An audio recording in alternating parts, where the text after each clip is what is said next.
Hello, what's up this afternoon, everyone? Welcome. Fine, echoing. Oh god, the echo. Fine Tuesday to you all. Good to see you, good to see ya. What is up, dude, bro, man, guy, Pinkdro, Stone Rain, Luke? Welcome to the Fishbowl. Thank you so much for your subscription. Big skip for you. Thank you. Waffle Stoppers, Sardican, Reindeering, 7-year. How is everyone today? Hopefully everyone had a spectacular weekend. Today, oh my goodness, do we have stuff to talk about. We're gonna play some Pioneer, I think. I was thinking we were gonna play some Aftermath stuff in Standard, but apparently they posted the wrong day. I don't know if anyone else caught this. They had posted that it was releasing on Arena today, but apparently it's actually Thursday, and they put the wrong date in the article. So instead, while we wait for Aftermath, we're going to do some Pioneering. I know, that was the one reason I almost didn't play this deck. Wee and Affinity to Squirtle, welcome to the Fishbowl. Thank you so much for your subscription. Big super cheer for you. Always appreciate me. I just wanted to stop by and say hi while I could. Hope you have an amazing stream while Affinity. I appreciate you swinging by. Thank you. So yeah, we're gonna do some Rakdosing. Although this deck is just so different that I think, like, I don't know. It's so much different than typical Rakdos that I think it's okay. I was afraid if I put Rakdos in the stream title, no one would show up because everyone's sick of Rakdos. But I mean, we're playing Scornblade Berserker. We're playing Voldaren Thrillseeker. Plus. I mean, Fable is just like... It is what it is.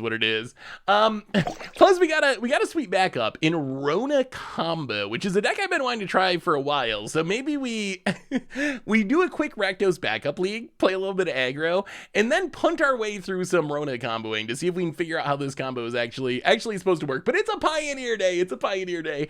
Waffle Stopper, welcome to the Fishbowl. Thank you so much for your subscription. Big skip for you. Thank you. But the big news is, before we get into any of this, we got the biggest Standard news in a while. So I'm sure you've heard about this by now. There's been videos about it. We talked about it on the podcast. I've been waiting for 3 days to hear what y'all think about this, because this is a big change. It's a big change. So we're not going to read the whole article. I assume most of you have already seen it or heard about it from someone in a video or wherever. But essentially, TLDR, they're changing Standard so it rotates, it doesn't rotate this year, and we'll have 3 years worth of sets instead of 2 years worth of sets. That means no rotation in September, which I think that the thing that gets me about this is, so is Standard being 3 years a good or bad idea? That can be debated, I guess. It's bad for me and what I want out of Standard. Although when I say that, I've had other people say, well, if you're super casual, maybe this is good for you. So I think, I guess I can see maybe it's my own personal biases that make me against it, and it doesn't fit what I want to do. I will say, one thing that I don't think is debatable is the timing of the announcement is so bad. Announcing it during a Pro Tour that was just so lacking in diversity was just the absolute worst timing. If you want to sell people on this change, the worst time to do it, yes, after September would have been a very ideal time. So the problem with that, Jaguar, welcome to the Fish, almost as long as New Standard, 62 months indeed. Welcome to the Fishbowl. Thank you so much for your subscription. Big skip for you. Thank you. If they had announced this in September at rotation, I think people would be okay with it. I think the downside of waiting till rotation that someone brought up, and I think is true, is if you wait until September and then you're like, hey, guess what? We're not rotating. Is there going to be some issues with cards being retroactively in the format that people would have sold? Would people have sold things for rotation, expecting them to rotate and then not have them rotate? I think that still works though. I don't know. I would have rather had them wait until rotation. Announcing it when everyone's already upset about Invoke Despair and Fable is just the toughest sell. What do you think about the actual idea though? We'll have to talk about the sword tier list too. What do you think about the idea of longer Standard? Are they actually solving a problem here? I'm very curious what you all think, because you interact with Magic in a different way than I do. Like, I know I'm in the top 1% as far as how much Magic I play. Like, this is what I do all day, every day. So I'm playing as much Magic as probably anyone in the world. Like, in the small percentage of people that play the most games. So when Rakdos is 50% of the standard meta, I play against Rakdos a lot. When if you play at a F&M or, a little bit here and there on Arena or whatever, maybe it's not as big of a deal for you. So I'm very curious, like, for how you actually take and play Standard. Do you like the idea of 3 years of sets being in the format instead of 2 years? When was the last time we had a BNR? I would like to see some shakeups in all formats. We haven't had a meaningful BNR in a while, right? I'm trying to think, when was the last BNR that we actually had that actually did something? Do you think the better news is that they're banning a bunch of cards? So here, isn't that the paradox though? Like, they talk about, so that's the thing, they have to ban a bunch of cards. I don't know how they cannot ban a bunch of cards, because I know people say, okay, like, just print something that's better, or print an answer. I don't think that's possible. It's not like there's some combo deck that's dominating the format, and you can just take and print an answer to that combo. It's just that they printed a whole bunch of really good black and red cards and mashed them all into the same standard. So I don't know how you, like, print your way out of this. I don't know how you print a hate card or whatever. But the biggest upside to this, from Wizards' perspective, that they talked about right here is they want to give your standard cards more longevity. They've heard that players don't like their cards becoming illegal, so they're slowing down rotation. But if you just got to ban a bunch of stuff, doesn't that actually defeat that purpose? Like, is it actually better if they're like, okay, your cards are legal for 3 years, but Fable the Mirror Breaker, Shieldred, Invoke Despair, Bolt-Tide Harvester, like, all these expensive cards are just banned. Does that even make the format better? Isn't that worse for players? Like, isn't it worse if you don't know your card's going to become illegal and you wake up one day and it's like, hey, it's a BNR, your $80 Shieldred is no longer legal? Isn't that worse than knowing rotation is happening? Banning cards works, but it goes directly against the principle of helping players retain value. But what else can you do though? Like, that's what I struggle with this whole situation. I don't know how you, at least in the short term, make this change and not have to ban more cards. Like, I don't see it.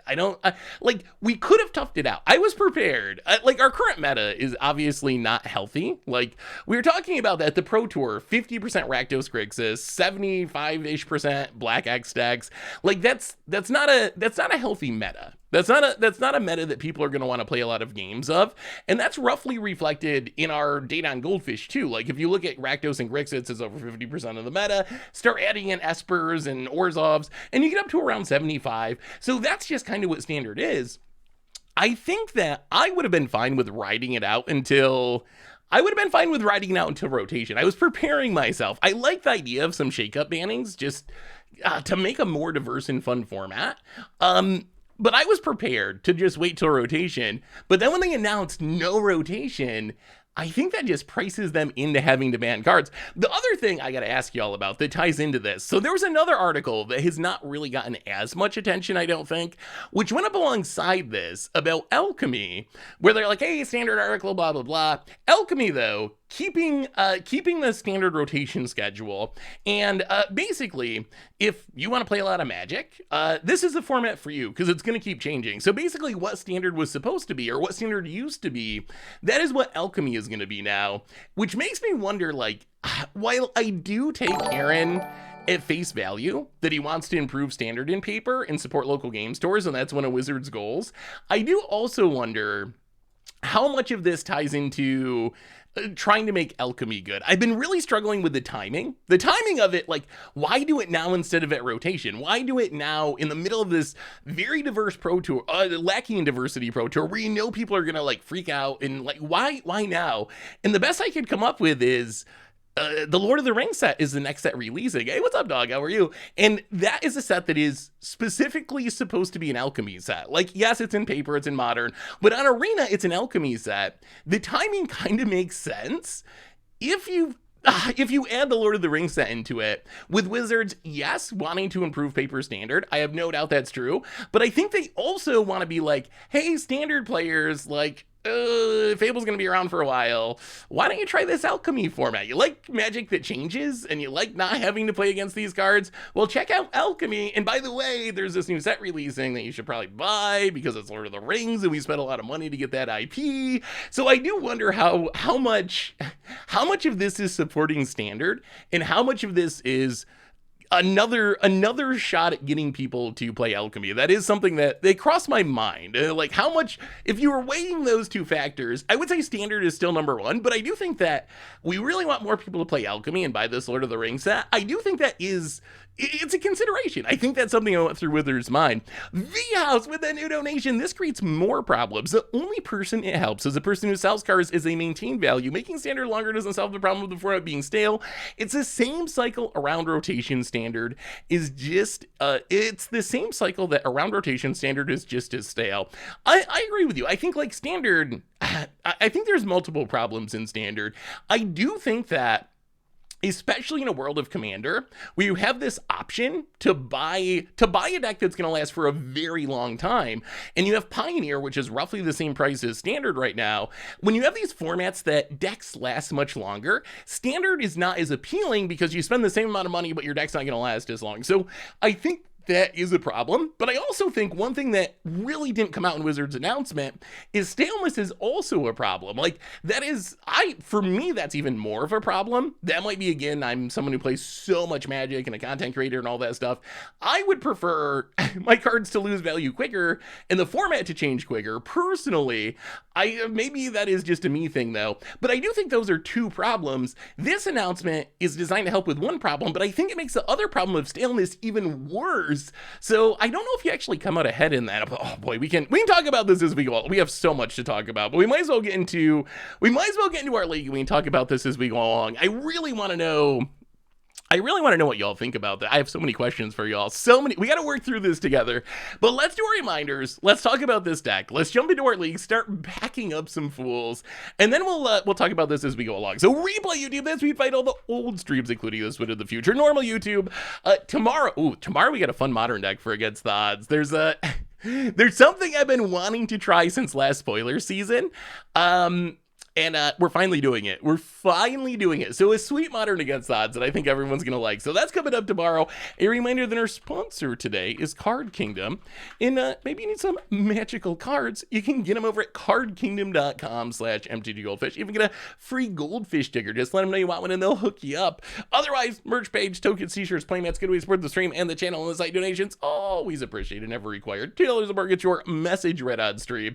So what is this deck we're playing today? And then I promise we're going to be talking about all this stuff.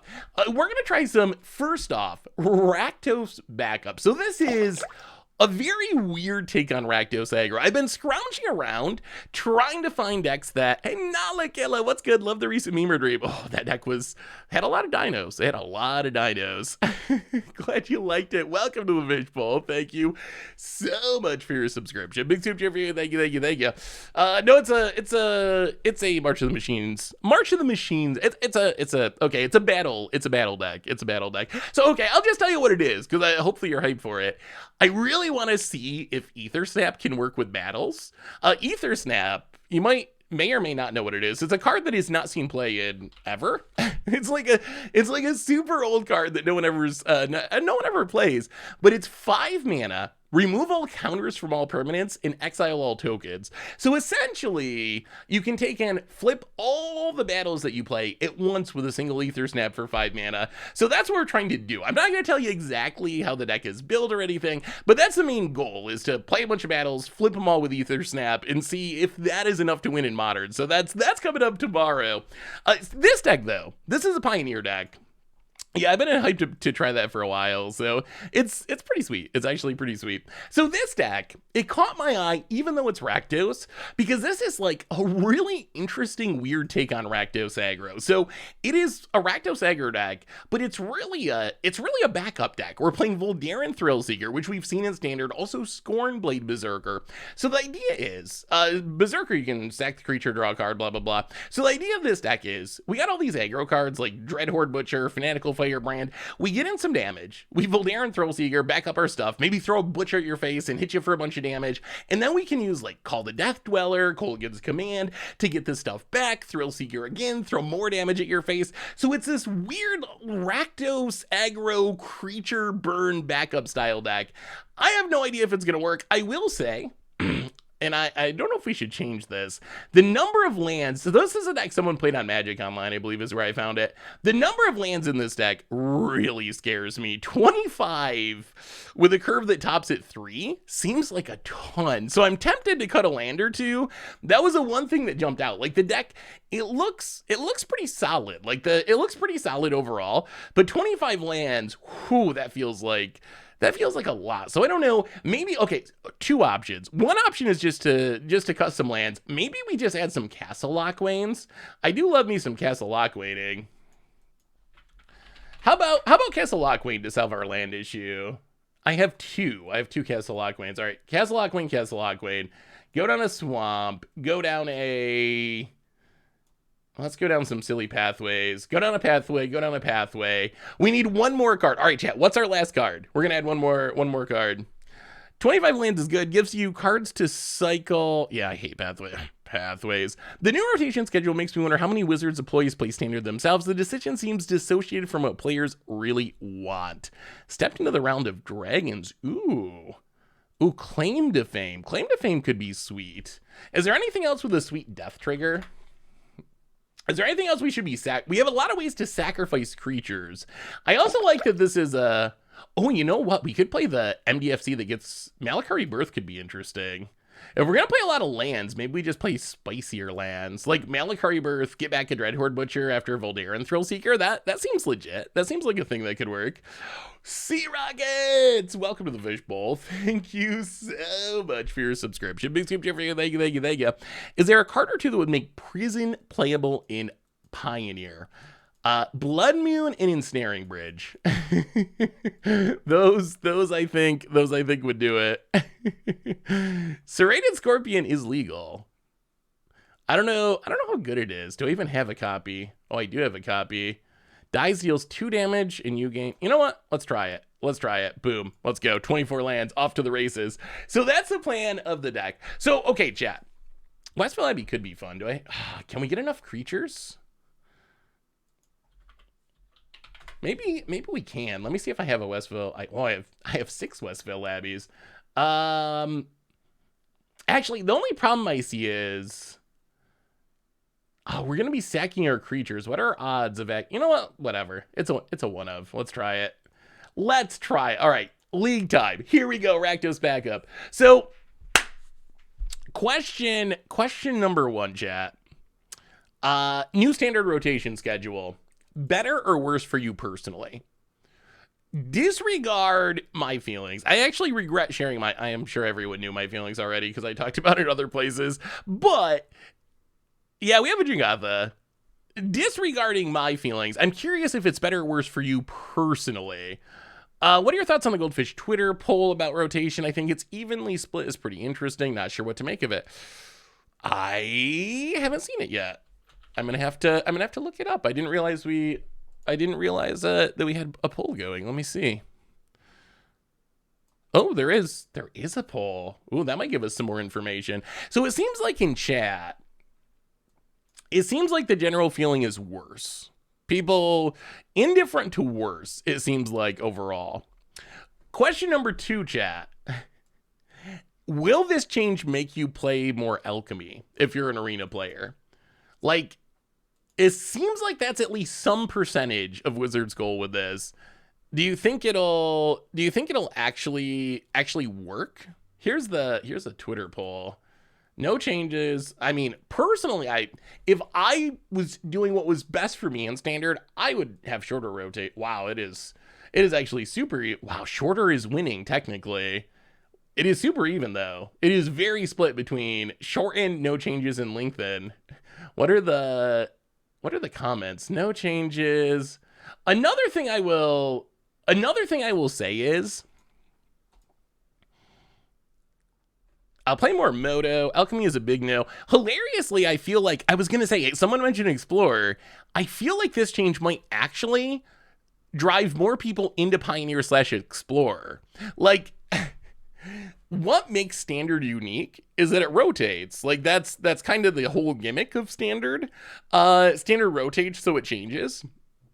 With that happening less often, or cards being legal for longer, it makes the format feel more like Pioneer or Explorer. So I wonder if some people are going to be like, well, if I'm going to deal with like a stale metagame anyway, I might as well play a format where my deck never rotates. Like, if I'm going to get staleness either way, I might as well not have to deal with rotation at all. So I wonder if that could actually drive more people into playing these Eternal formats, which is interesting. There we go.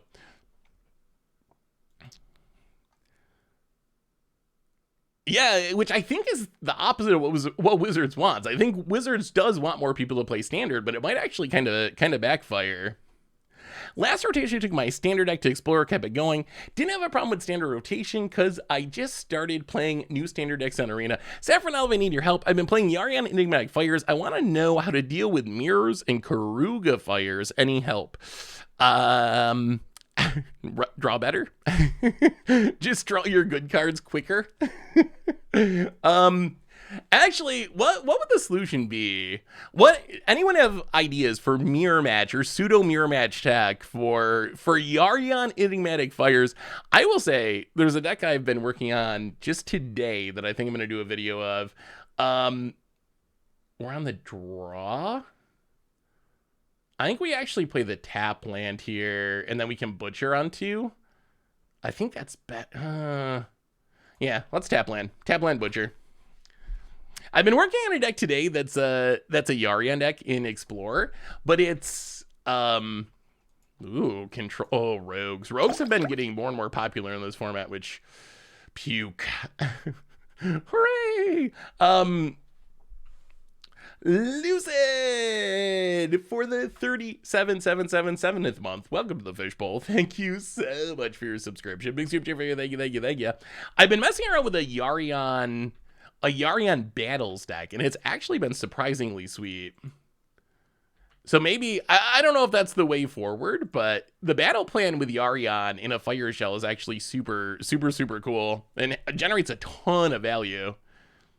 About it. Aftermath does have some sweet cards. I will give Aftermath that. There are several cards I'm excited to brew. I actually thought we were going to be brewing around them today, but we got to wait until Thursday. Pioneer power outliers are very strong. You can't brew or play Standard power level deck. In Pioneer, if Standard is tested and balanced, it should not resemble Pioneer. What do you think about Wizards? What do you think about Wizards' reasoning? Like, do you think, so okay, discounting what we would prefer and discounting our like or dislike for the changes, do you think Wizards' plan will work? Like, let's set aside for a second whether we would have longer or shorter Standard. What about these 2 points that Wizards made? So, of course, your cards will have more longevity. Yes, that is true. There's no doubt about it. You made them legal longer. There's no point even debating that. That is true. Well, I guess the debate would be if you have to ban them, is it actually true? But really, yes, your cards are going to be legal longer. Sure. It will allow mechanics and archetypes to be built more effectively over time. This is when I wonder if this will actually happen in practice. Like, it's hard for me to envision. So they talk about like building more on archetypes. That's something that's been missing since blocks went away. I would agree with that. That's something we've talked about before, like missing blocks and the synergy between sets and decks building on themselves. So that's a real thing. That's a real thing we've talked about. However, the way I'm reading this, like, can you imagine? So that it lets them build on decks and archetypes, mechanics and archetypes over time. How do you actually do this in practice? Take Toxic, for example. You got the Toxic deck. The Phyrexians are dead. The story is over. Does this change? Exactly. Does this change actually mean that a year from now, they're somehow going to have another Phyrexian Toxic set? That doesn't seem possible. Like, it doesn't line up. So I don't know if that actually will work. That maybe in some cases it will, but I'm afraid that what it actually does is I'm afraid it makes mid-range better. That's something else that they called out, is like, there's too many mid-range piles. We wanna do this to get away from the mid-range meta. I don't know if this will actually work, because what often happens, like, look at the standard meta. Let's look at this real quick. I think I can give a good example of what I'm talking about. If you look at the standard meta, so we're not getting rotation. These cards are going to be in the format. Hang on, let's snipe this mastermind first. Fanatical Firebrand, OP, out of here. So look at the standard meta. No rotation, so these cards are going to be around. We get a set in the fall. What I don't think will happen is, I don't think we will see, maybe get a random soldier, but I don't think soldiers would get a ton of support. Poison, I don't think the fall set is going to have toxic cards or poison cards. Maybe you get a better protection spell or a better removal spell or something, but it's not like you're just suddenly going to get more Phyrexian toxic stuff. But you know what the fall set will have? The fall set will have random removal spells that are playable. You know what it might have? Just a random good mid-range creature. Maybe it has a planeswalker that's actually pretty powerful. And those cards show up in the mid-range piles. So I'm actually not convinced that this plan makes mid-range less of an issue, because mid-range, it's really easy to add cards to mid-range. You get a random removal spell, a random on-curve body, and it can show up in your mid-range deck. But something like poison, you need a very specific card to actually work in a poison deck or a toxic deck. So I'm actually not 100% sure that it's going to do exactly what Wizards was hoping it would do in that regard either. And then the final one, the final point.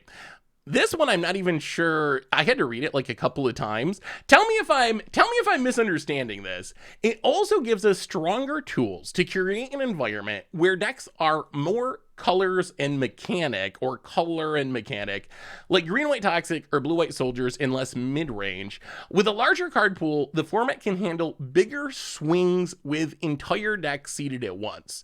So the way I read this, and I'm not sure I'm reading this right, but the way I read this is, what it's saying is, since the format's bigger, when we print the Phyrexian set, we can take and push toxic even harder, and maybe it'll be good enough to actually be competitive in standard, because the format's bigger, so it can handle us pushing these one set mechanics even harder, which kind of seems like the opposite of this one. Like, it'll allow us to seed mechanics and build on them over time, but it'll also let us push those one set mechanics even harder, which they seem like they kind of are like the opposite of each other. And so I don't even know anymore.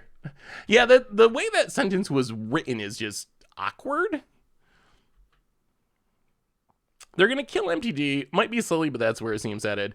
I mean, I will say, so we've been talking a lot of negatives about this so far. I think there's good news here. I think there is good news. You know what good news is Wizards is doing something. And a year or two ago, there was a legit question if Wizards cared about paper standard at all. People were, including me, with a straight face wondering, does Wizards even want paper competitive Magic to be a thing? Does Wizards even care about local game stores? Are they okay with paper standard dying? Are they okay with local game stores dying? Those were actual real conversations. Boy, we've drawn our lands in the most awkward of orders this game. Those are real conversations we were having, and I think that is the biggest positive is Wizards is clearly showing we care, we're going to do something. Even if we don't all agree with what they're doing something is better than doing nothing, I would say. Even if I would do the opposite in some ways. Jesse, I disagree they're doing a good thing though. Oh, right. Yeah, okay, that's... Yeah, I mean, I think I said it yesterday. It's essentially the exact opposite of what I would do if I was in Wizard shoes. I think it is essentially exactly the opposite of what I would do. Well, all right, let's see if we can stomp a Kaido. I forgot how annoying it is to play against rogues. Bonus. Boy, we drew our lands in a really, really painful order this game. So many tap lands, so many spell pierces. I think this game's probably over. Like, how do we beat our opponent drawing 2 cards a turn here? And drawing... This is the mono blue tempo lock. We're getting in that same position where we're just locked out of this game. What would I do? I mean, I've been on the record for a while as I believe that they should try faster rotation or some other method of having the format change quicker. I view it as, I view the bigger problem as the opposite, essentially. Like, jeez. I view it as the opposite, that yes, cards losing value is like a concern to some extent, but I think that the format getting stale is as big or even bigger of an issue. So I like the idea of faster rotations. I mean, and I think that is what is lurking beneath all of this. And that is, Shieldred. That's what's lurking beneath all of this, that the real change is the one that they can't make or won't make.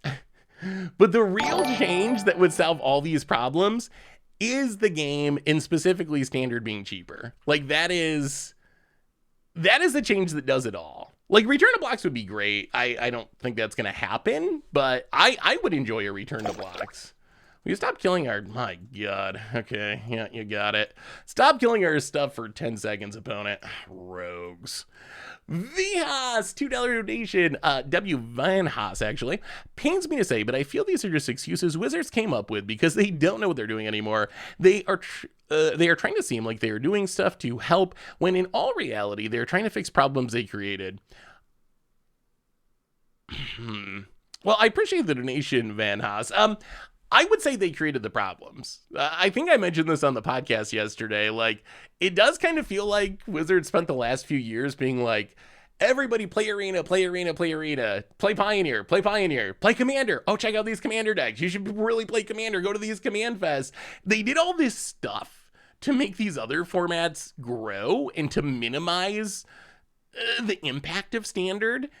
And now they're like, oh no, like, Standard, what's going on? We got to fix it. But those are self-inflicted issues. Like, the issues come because they took and pushed everyone away from Standard into these other places. So I definitely agree with the idea that their problems are created that they are now trying to fix.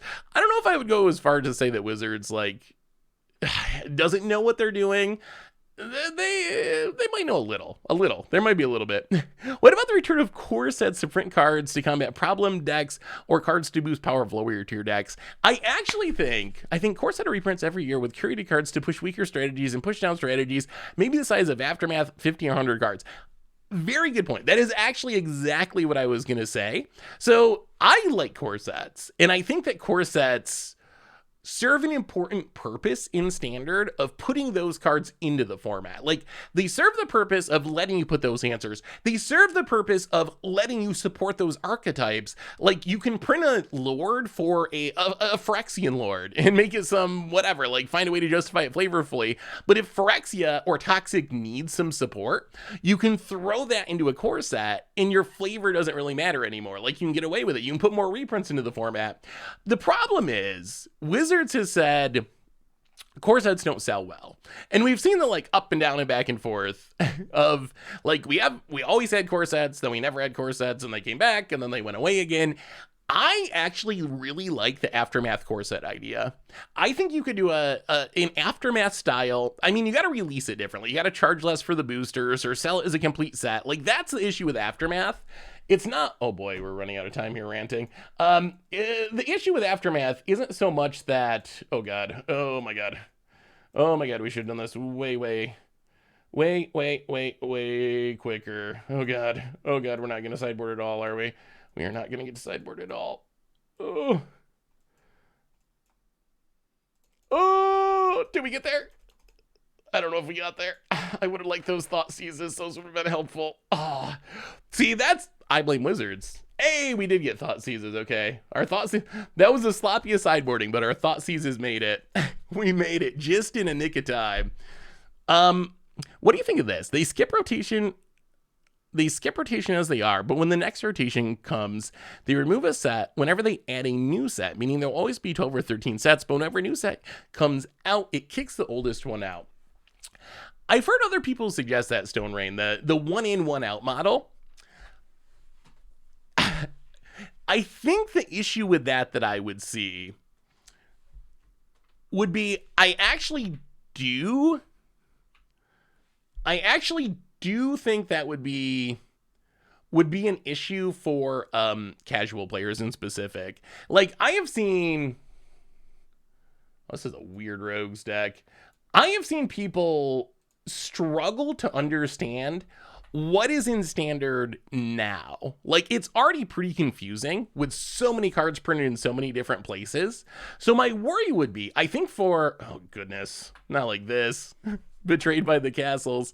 My worry would be it would just be too confusing for people to keep up on. I think if you're very enfranchised and into Magic, it would probably be a positive, because then you'd have constant changes in the format. But I think for people that are less invested, I worry that it would be too complicated. Yeah, I worry it'd be too complicated for people to every 2 months, every 3 months, learning what sets out, what sets in, what card was printed where. So that would be my only concern there. I think it would be super fun, but I worry it would just be too much of a cognitive load for people, essentially. Idea, new format, random existing sets, randomized every year, so complete chaos and very interesting format. That could be a fun thing to try. I would try that format. I don't know if that format would ever like catch on because it would be so swingy. So I don't think it would replace like standard or anything, but as like a fun thing to do. Do less invested people play standard? I mean, less invested than me or you. Like, I'm streaming, you're watching a stream, so I'm sure there's people who play standard that are less invested than we are and keep up on it less than we are. But I also think there's a huge group of people that aren't really relevant to this conversation, if that makes sense. Like, there's a huge group of super casual people who play on their kitchen table and they don't care about formats. That's how I started playing. When I first played, we didn't have formats. We played whatever we wanted to. There was no, oh, is this, okay, Sheoldred. We don't actually have removal that can kill Sheoldred, which is a bit of a concern. Okay. So far, so bad for this deck. Discard and discard. Oh, wait. That is, I guess, kind of a way we could maybe kill Sheoldred. 1, 2... What is our opponent's last card? Do we know? Power word kill. How can we do this? So what we need to do, and I don't know how to get there, is we need to be able to back up the Bone Crusher to kill the Sheoldred, I think. Well, okay, let's Fable the Mirror Breaker. Pass the turn. I have an idea for a new format. The third set of blocks only. I'd like to call it 3. So I've seen blocks come up a few times. Do you think that blocks would be better? I'm actually curious about this. So I wonder how much with the block thing, how much of it is we actually want blocks and how much of it is nostalgia for a time when there was less upheaval and things were more stable in standard. Like, I wonder if that plays into it at all. Like, how much of it's just looking back at the good old days? Because I think there's upside. I think there's upside to non-blocks too. I miss the block days, and I miss the days of like, you get a little something in the winter set and you're like, oh, something's going to come out or you get something in the fall set, the start of a deck or mechanic. And then you're like, oh, maybe I'm not quite there yet, but I'm going to keep my eye out on that winter set because I know they're going to add something to my tribe or to my deck, and that's going to improve it. I miss that feeling. That's something that I think's missing. On the other hand, I also like that we get to experiment more without blocks. Like, I don't... so Kamigawa, for my money, is the best set that Wizards has made, I don't even know, since the first Return to Dominaria, maybe even before that. Like, the Return to Kamigawa is one of the best things Wizards has done in a long time. I don't think we get the Return to Kamigawa if we were doing 3-set blocks. I don't think Wizards would risk it. I think Wizards actually had a real concern that, as to whether or not Kamigawa would work and be popular. And I don't think they would have done it if it had to be 3 sets. I don't think they would have taken the risk that something could go wrong. Okay, Hall of the Storm Giants. This is interesting. We have another new donation. So that's kind of, I think, I would say the upside of having the option to do 1-set blocks or one-off sets is you do have the possibility of, how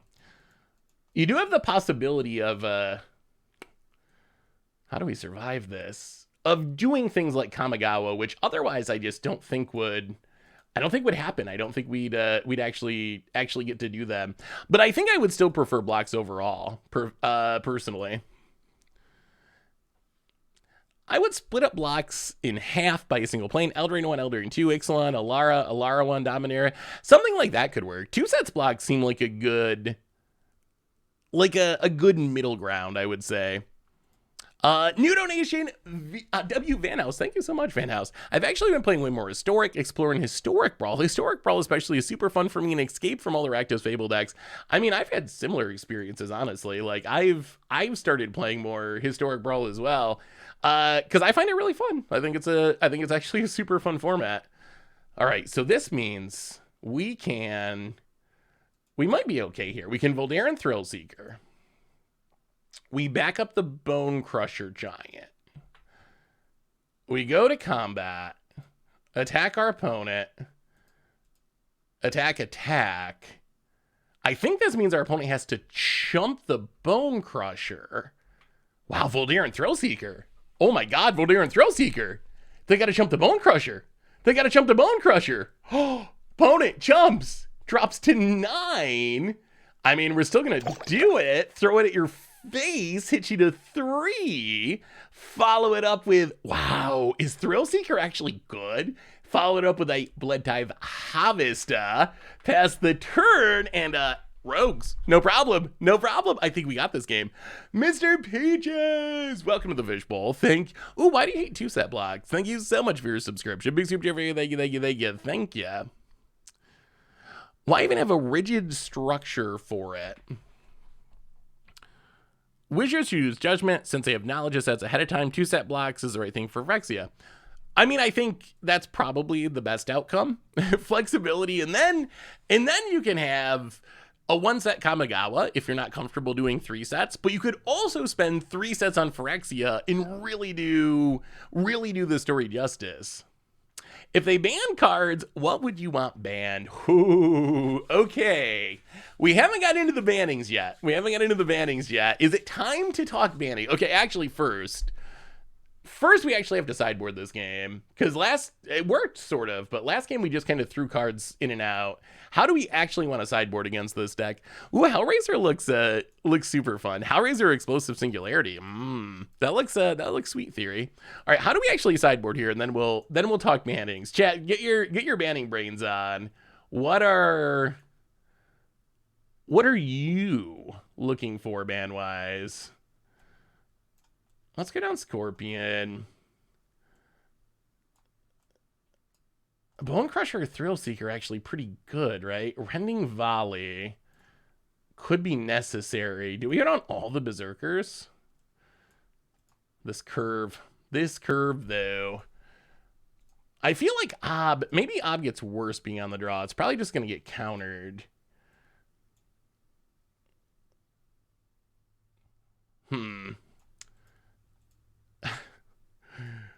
Oh, I'm not super comfortable with this sideboard plan. I don't know if we're doing it or not. All right, what? Close enough. Let's run it like that.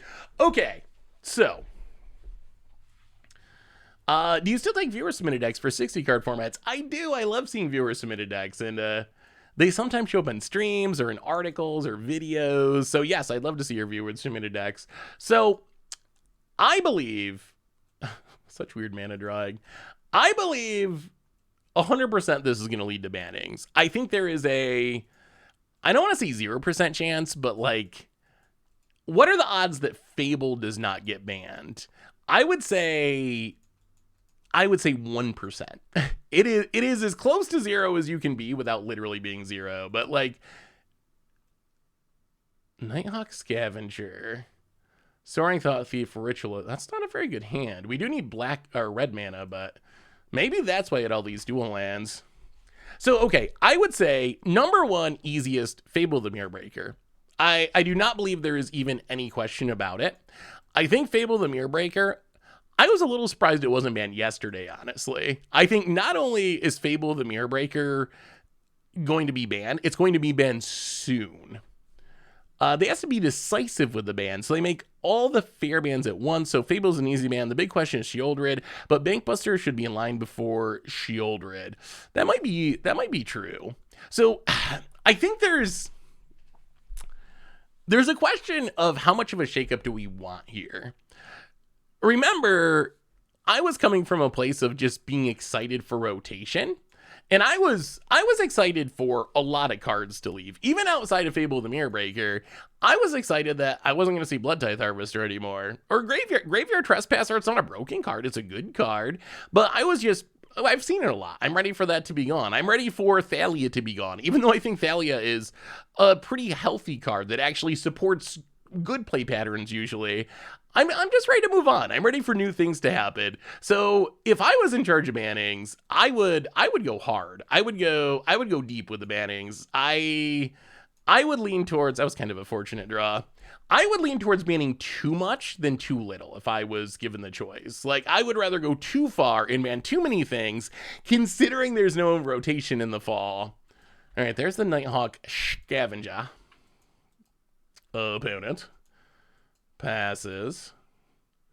Well, go to combat. Hit you with the Dread Horde Butcher. Opponent. We're going to block. Okay. Sure. So we kill the Scavenger, or not. We kill the Scavenger. Play another Scavenger. Or play a Dread Horde Butcher. Play Hive of the Eye Tyrant, pass the turn. So, I kind of like the idea of big bannings to shake things up. I would be starting at, here's what I would do. I would ban Fable the Mirrorbreaker for sure. I would ban Rakdos Bankbuster. I would ban Bloodtithe Harvester. I would ban maybe Raffine. Or something from the Esper deck. I guess Raffine would be the easiest. That's another card that I would be fine with rotating. And I would also consider Invoke Despair, Farewell, Wandering Emperor, even though I'm not saying Farewell is what would traditionally be considered a bannable card, or Wandering Emperor is what I would traditionally consider a bannable card. But in a world where we're not getting rotation, I'm much more willing to get rid of Invoke Despair, to get rid of those cards. I also think we're not there yet. We're not there yet, but I think there might be some amount of concern. I think there might be some amount of concern about these fatal pushes. I think there might be some amount of concern about Atraxa, honestly. How do you feel about Atraxa? Is Atraxa actually... What would be left? Well, I feel like that would get new... So my thinking is the Nightmare is what has happened for the last few sets keeps happening. Because if you think about it, really, like, look at Rakdos, look at Grixis, look at Esper. Let's just go with the black decks. Look at the other ones might work against this argument. But if you look at these decks, what has changed since rotation in the fall? Not much. Like, pre-rotation, they got Shieldred at rotation, which is certainly a part of this. That was the new addition from the first set of the fall. The Reanimator decks, obviously more so than the dedicated mid-range decks, get Atraxa. You see a Chandra here, but really, this core has been together for like a year now. I don't think we want another year of that. Like, I'm not sure. I'm not sure we can deal with another year of it.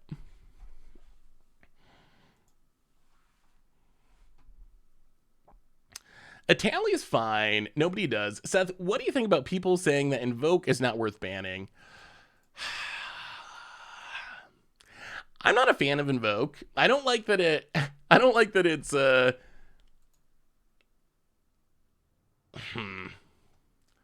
This is awkward. I'm not the biggest fan of Invoke. How do we get past this? What do? We can call the Death Dweller. We know there's a ritual. You know what? I guess we just... Are we just passing? That feels so bad. All right. Yeah, I mean, I guess we just pass and see what happens. Awkward. I feel like Invoke is not... Invoke is a product of the domination of its archetype. Like, I feel like if it wasn't for the fact Black was so overpowered, Invoke would probably be okay.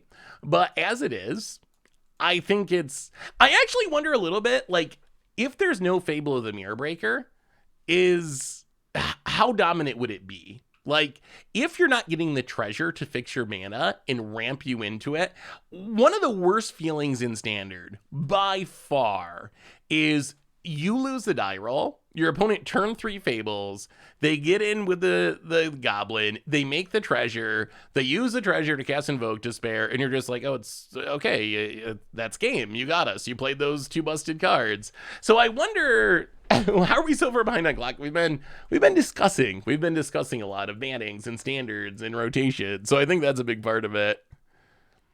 I mean, I'm fine with banning it, but I do not consider it on the same level as Fable. Like, for me, Fable's number one, way at the top, the most busted thing going on. And then everything else is a tier below that. So I rank it in the tier below Fable. I think Fable is just kind of by itself at the top of the scale as far as maybe we just take Blood Tithe Harvester. Yeah, let's go with Butcher. Go for the Butcher. Get it back. Death Touch and Menace. Death Touch pretty good with its death trigger too. If it dies, we get to snipe something, get in, hit ya. Opponent. We know there's a Ritualist up, but hopefully that's okay. Hit ya. Grow the Butchers. We need a little backing up. Where's our backup? How far back would you ban? How many formats would I ban Fable? I think that Fable is way too good for Standard. I think it's arguably too good for Pioneer, and I think it's fine in Modern. In anything past Modern, whatever, like it's not a problem. So I would say 100% I think it needs to be banned in Standard at this point with no rotation coming up. I would say if it was banned in Pioneer, I would not complain about it. And if it was banned in Modern, I would complain about it.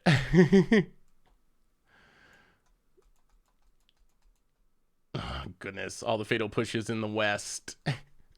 All the fatal pushes in the West. Well, that's why we got a companion, a fancy companion. Rakdos is the best deck in Pioneer, either Rakdos or Mono Green. So yeah, it is very, very good. Oh, another one. Ugh, that's awkward since it dodges our... Oh, Fanatical Firebrand's actually hilariously helpful here. All right, just to trigger Revolt, this Fanatical Firebrand is super helpful. That is a an actual huge deal. Yeah, if you look at the Pioneer metagame, Rakdos is actually kind of putting some distance between itself and Mono Green at this point. And the funny thing is, it's very similar to Standard. Blood Tithe Harvester, Graveyard Trespasser, Sheoldred, Liliana, removal spells, Fable Bank Busters. Like, you get some fringe upgrades, but that shows you how strong Standard Rakdos is, that you can basically move the Standard cards back a format, upgrade your removal and discard a little bit, and have the best deck in the format. Yeah, 21% is a pretty big number for an older format like Pioneer. It just make a reprint standard of all the fun pre-Modern Horizons cards could work in Pioneer, like Goyf, Jason Mind Sculptor, Callblade. Ooh, that would be actually pretty fun. I would worry that would open the door to Pioneer Horizons, which is something I don't want. But the idea overall is pretty fun. Opponent. Going to draw a card with Kaido. And phase out Kaido. Well, okay, we might as well ping Kaido. Kill the Nighthawk Scavenger. Yeah, Kaido was a really, unfortunately good draw for our opponent. Get rid of the Nighthawk Scavenger.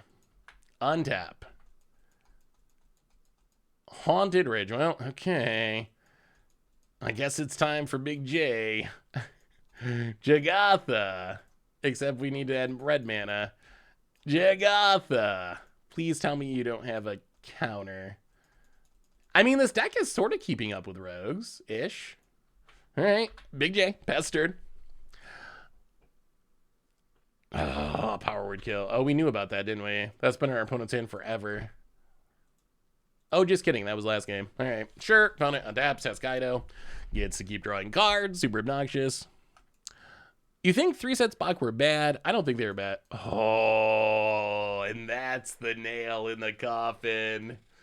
Oh, now our opponent has all the cards and we have none of the cards. Oh, yeah. I think that does it. Do I think 3 sets blocks were bad? No, I don't think they're bad. I like 3 sets blocks. I do think part of it's nostalgia in looking back on the good old days, but in general, I do like 3 set blocks.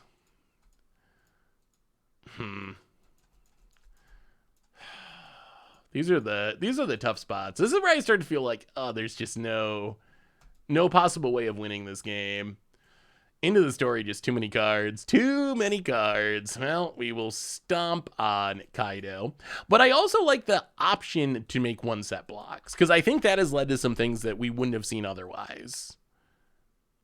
I think one of the issues with 3 set blocks that Wizards has brought up before is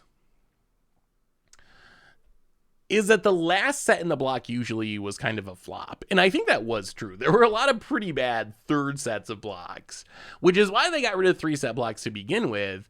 But by trying to solve the problem of the 3rd set, I think they caused other problems where you don't have the synergy between sets and decks building on themselves, which I think is a drawback. Hey, what's up, Magikarp? How are you? Hey, Seth in chat. With the dominance of red, black, and Pioneer and the relative lack of combo with mono green going down in popularity and less hidden stirrings, doesn't that mean that a Bant Yarian Pile could be a good anti-meta choice? Oh no, you fatal push my 1/1 that drew me a card, I'll do whatever.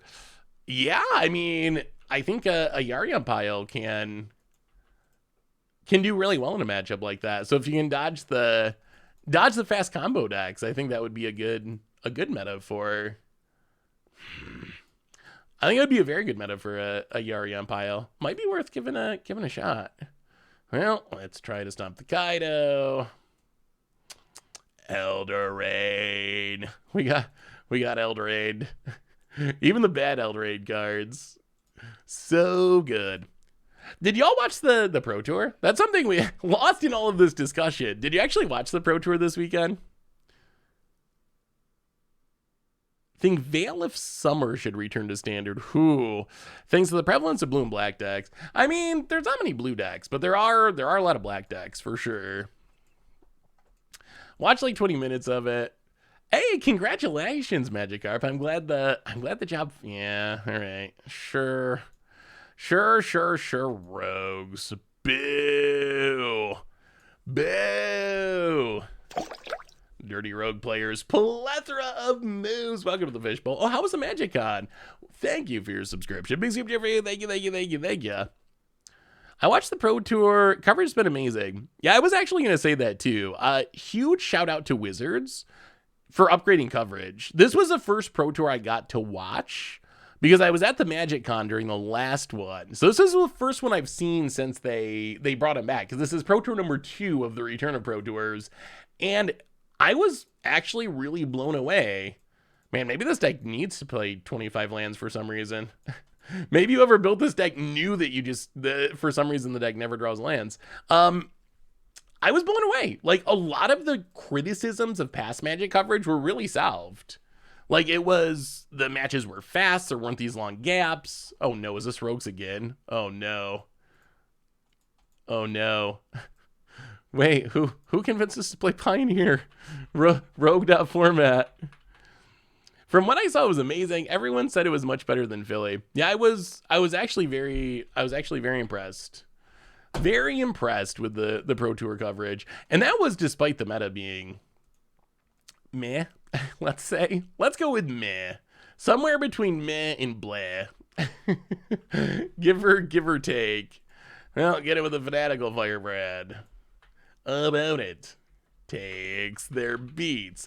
Anytime Wizards talks about making cooler monsters, it usually means terrible things. I will also say, we didn't get into this yet either. So if we go back, oh, that's what we're doing. We're crimming. I thought we were roguing, but we're just crimming. Sheoldred's Edict. Well, we get to kill the Narset. These fatal pushes. Ugh. His fatal pushes gotta go. Somehow, some way, we gotta resolve the Fable, but I think we got to kill the Narset first. Hit the Narset. Attack the Narset. Kill the Narset. Pass the turn. Oh, sweet. Yeah. Sounds like a fun event. It seemed like everyone had a really good time about it.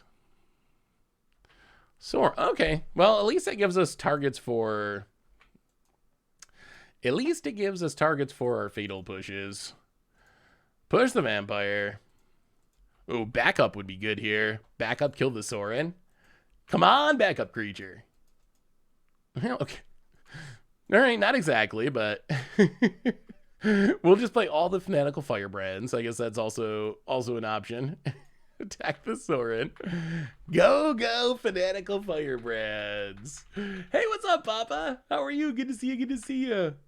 Remember when Tarkir was supposed to be a dragon set? Yeah, I do remember that. About it. Passes. Well, we'll go to... How does this deck never draw lands? Go to combat. Attack you. Rich was fun. My roommate said you couldn't make it because you're his favorite. Was sad you couldn't make it because you're his favorite Magic personality. But I did learn the hard way. There was a card called Head Games. Oh, Head Games. Head Games is brutal. Head Games is super brutal. Do you think we have much Commander decks? Much Commander products? There's, yeah, probably. There's too much for me. Too much for me. So I would assume if it's too much for me, it's probably too much for most people. All right, opponent, gonna keep countering. About it. Untaps. 2 cards in hand. Surveilled to the top, unfortunately. Maze Mind's Tome to draw some extra cards. Well, we're definitely going to have to Kolaghan's command that at some point. Opponent plays the tap land. Okay. Can we draw land? No. Call the Death Dweller. Well, go to combat. Hit you for 1. I mean, we're not doing poorly here. We'd be doing even better if we hit more lands. But, all right, we will pass the turn. About it. Draws. So 1, 2, 3. Kolaghan's command. Blow up an artifact. Make you discard. Put an end to those shenanigans. Is New Atrax a mistake? Maybe. We'll see. I don't know if it's a mistake yet. But I feel like it is the kind of card people are going to get sick of. I mean, that's one of the problems with standard rotation being slower. Like, is Atraxa a problem? I don't know if I'd say Atraxa is a problem, but do I want to play against it for 3 years in standard? No. So I think that's part of the challenge is even cards that are maybe not technically problems are still not necessarily cards you want to play against for that long. Well, Fable the Mirror Breaker resolves. Haunted Ridge and Serrated Scorpion. Go. Atraxa is the same type of card as Griselbrand. I think in Standard it's better than Griselbrand, but yes, it is very similar. Opponent. Search for Azcanta. Yeah, I don't know about those changes. I don't know. Well, we're definitely discarding Fatal Push. We probably keep the Call of the Death Dwellers. So Fatal Push down. Yeah, we'll keep the other two. Go to combat. Liliana. And also opponent. Get a treasure. Don't worry, Tally showed there's just the power of ETB effects now. So we got a better Atraxa within 3 years. Yeah. Oh, Standard Wizards. I feel like the big change is to rein in Commander, making Standard sets more Standard focused. So, okay, I hinted at this earlier, but we didn't get into it. You know what solves all this? I know how to solve it. Here's what I think the real problem is. And let me know if I'm wrong here. So, Wizards did that poll. Hey, what's up, Bearded Caveman TV? Wizards did that poll on Aaron Forsythe's Twitter, or that question on Aaron Forsythe's Twitter. And one of the answers they got, asking why Standard was fading and not doing well. And one of the big answers they got was it was too expensive, rotation, didn't want to buy cards because they'd rotate. I feel like what Wizards took out of that was rotation bad. We need less rotations to solve this problem. I think the actual solution to this problem is essentially the opposite. The issue is Standard's too expensive. That's what I wish Wizards has taken out of that, is Standard costs too much money. Because right now, here's the equation. You're a new player. You hear about this game Magic the Gathering. You're like, that looks pretty cool. That looks pretty sweet. Maybe I should try out this Magic the Gathering game. So you're like, okay, I got to get a deck. I got to get a deck to try this Magic the Gathering game. And your options are, you can spend $400 to get a standard deck of your choosing, which is kind of the going rate of most of the top tier Standard decks. Yes, there are some budget options, but really the average is about $400. So you can spend $400 to build a Standard deck that at some point will rotate. 2 years, 3 years, whatever. You could also spend $400 to get most Pioneer decks, which will never rotate. So that's competing with it. Then you could also spend $400 and buy 10 Commander precons, or 8 budget Commander $50 decks, or one deck that we play in Commander Clash, or whatever. Like, those are, that's the competition. That's the equation that's going on here. And that's the issue. The issue is, why would anyone spend $400 on a Standard deck when they can spend that same $400 and get way more utility out of a Pioneer deck that never rotates, or a Commander deck that never rotates, or a budget Modern deck that never rotates? Especially, and here's the other thing Wizards missing, and I want to know what you think about this. How much of it do you think is the end of GPs? The Prof tweeted about this, and I think it was very, very much on point. I think the other thing on top of this is Wizards took away people's reasons to buy Standard decks. So there's other people who maybe are not brand new players, and they play a lot of Magic, and they're thinking, okay, I'm going to buy a Magic deck. Oh, what am I going to get the most fun out of? What are you going to do with a paper Standard deck at this point? Like 5 years ago, you'd be like, I'm going to get a paper Standard deck because I'm going to GP Vegas, and there's going to be 4,000 people, and it's going to be hyped. Or I'm going to buy a Standard deck because I'm going to go to a random GP, which is held every weekend. And you know what? I'm not that good at Magic, but maybe I put together a run with my Sweet Brew, and maybe they put me on the Twitch stream, and maybe all my friends see it, and it's a super cool thing. Like, maybe that's a possibility. Maybe I get a Standard deck because I have a Standard F&M at my LGS that leads to these things, because I want to practice for that GP. I want to practice for that PTQ. that whole system is missing now. There is no GP for you to go to maybe get on camera and, you know, flex on your friends. That whole thing it's gone. So why would you buy a standard deck when you could buy a commander deck that you always are going to have people to play with, and you can have your friends over and have some brews and play at your house or go to your LGS or go to a command fest. You can buy a Pioneer deck, which more local game stores have support for. So there's so many pieces to this puzzle, I think, that really go into fixing standard. Psycho Smurf for this 78th month. Welcome to the Fishbowl. Thank you so much for your subscription. Big super cheer for you. Thank you, thank you, thank you, thank ya. Well, I think we got to try to kill this Kaido, unfortunately. Everything at Kaido. Everything at Kaido. Got to get it out of there. Kaido must die. Wanted to share a list with Zero Fables Zero Shieldrids. Ooh, getting my finals or winning FNM each week. Oh, let me see Psycho Smurf. Welcome back to the Fishbowl, by the way. Thank you so much. Big scoops here for you. Thank you, thank you, thank you, thank ya. Abundant. All right, going to do a little bit of killing. We get a little drained. We will play a Fable of the Mia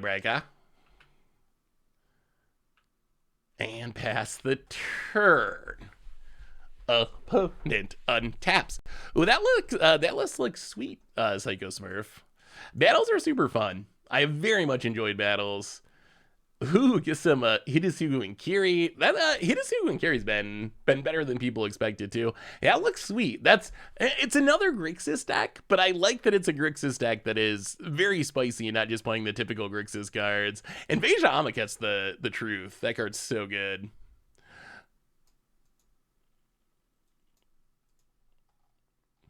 That looks super fun, Psycho Smurf. I like it.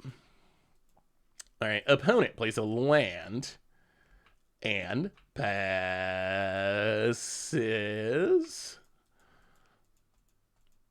Ooh, Thrillseeker. Thrillseeker. I don't even think, do we even want this Jagatha? I don't know if we even want Jagatha. I think we pitch Jagatha here. Yes, discard Jagatha. Draw a card. It's a Bone Crusher Giant. Well, go to combat. Do a little attacking. Make a few treasures. Opponent takes their beats. And now we will call the Death Dweller, Blood Tithe Harvester, Fanatical Firebrand. Get him back. John Lich! Welcome to the Fishbowl. Thank you so much for your subscription. Big super cheer for you. Thank you, thank you, thank you, thank you. All right, opponent. Show us that sweeper. Show us that sweeper. We are coming for you. We ever do more Gladiator content? I loved it. I really enjoyed Gladiator. The big problem, though, is it's just not supported. So to actually make Gladiator content, you need events. You need to actually like have someone else that you want to play with, and then you gotta get them and set up a schedule. So I think, yes, more Gladiator content will probably happen eventually, but until they actually add a Gladiator queue, which I hope they do, but until they actually add a way that you can just hop on Arena and play a game of Gladiator, unlikely that we will see it to the extent that we see other formats. So I guess we're not going to get a post-rotation standard this summer as a format on Arena, are we? I would assume no. Seems less likely.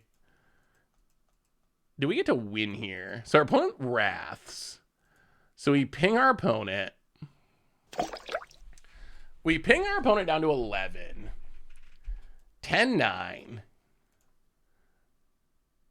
8-7. So copy the Scorpion. Drain you a bunch. Scorpion paying off, chat.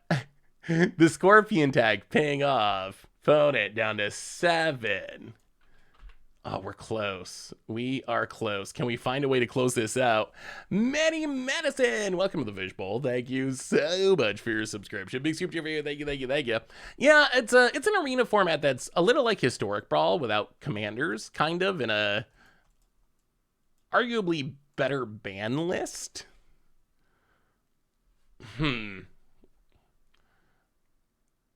So opponent's at 7. How do we get in these last points of damage?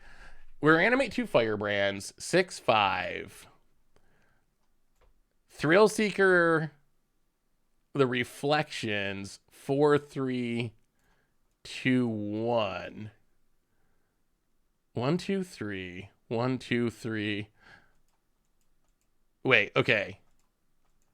1, 2, 3.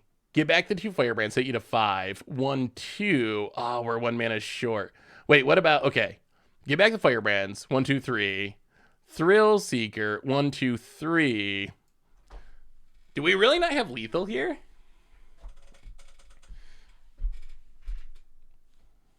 One, 2, 1, 2, 3, 1, 2. Ah, it's too much mana. Wow, we're 1 short. Is there a way? Wait, is there a way we can do it with Serrated Scorpion? What if we back up Serrated Scorpion? 1, 2, 3, 4, 5, 6. Is that still the same amount of damage? Oh wait, 1, 2, 3. 1, 2, 3. We can't do it. Back up on Kiki, sack both, and stop. Wait, Thrillseeker. Oh, I wasn't counting Thrillseeker as a damage. 1, 2, 3, 4, 5. Aha! Okay, you're right. Yeah, the Thrillseeker damage is what I was missing. That does. And we have exactly enough mana. Okay, so Thrillseeker. Back up, take that control deck. Take that control deck. Throw a Kiki at your face. Thrillseeker is a sleeper. This card is actually way better than people realize, I think. I'm surprised it hasn't taken off in standard. It's even red. If they ever do ban Fable, look out. All right, we got him. Rakdos burn. Got Wow, so much counting. I've never seen you live before, unless you on YouTube. Watch your deck text all the time. Hey, welcome, Scarlet Rain. Good to have you. Welcome, welcome. So what's up with Richard's take that people are just going to play Alchemy instead of standard? Did he actually say that?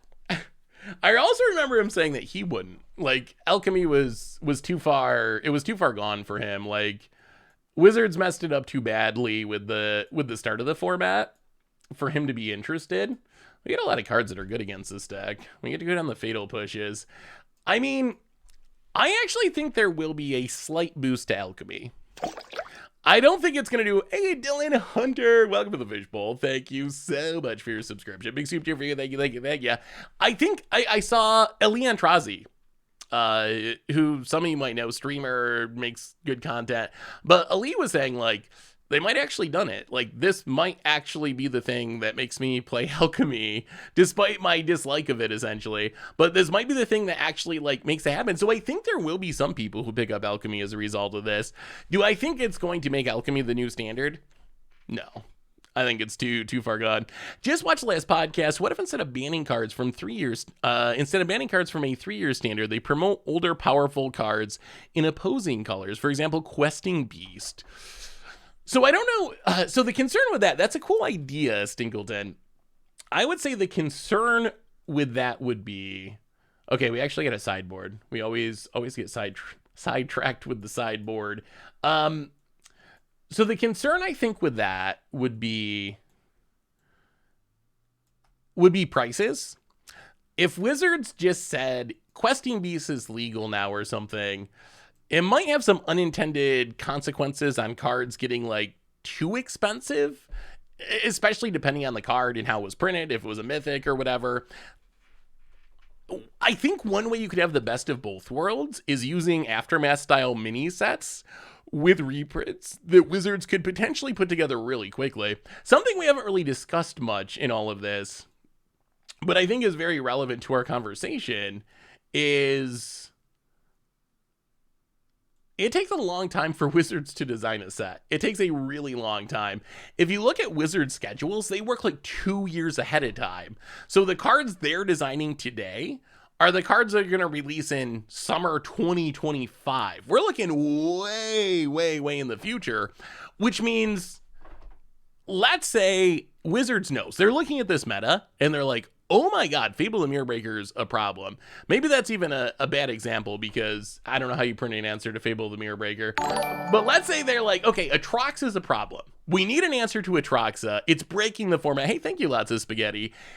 Let's say that they actually realize that. If they want to print a card to target that, it's not going to come out for 2 years. 2 years. So that it's such a big ship that takes so long to turn around that it doesn't have an impact. The best example of this was, was it Solemnity?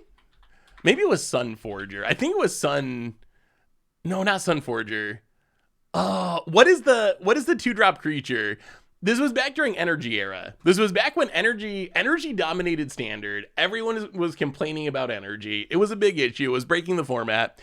And then the core set before rotation. So after 18 or even more, maybe it was 21 months of Energy dominating, like 3 months before rotation, it was like, haha, here's the hate card that removes all the energy counters. But it just takes them way too long to actually do it because of how the work is scheduled. So being able to do like a Aftermath style mini set that's much quicker. Like if Wizards had the ability to be like, okay, Atraxa's getting a little bit out of control. Let's put a graveyard heat spell in the format and have it come out in an Aftermath style mini set in 2 months. Let's reprint Rest in Peace in Standard, but we can't wait 2 years to do this. Let's have a mini set in 3 months that has Rest in Peace reprinted in it to target this problematic deck. That I think would actually go a long way. I think that would be super helpful.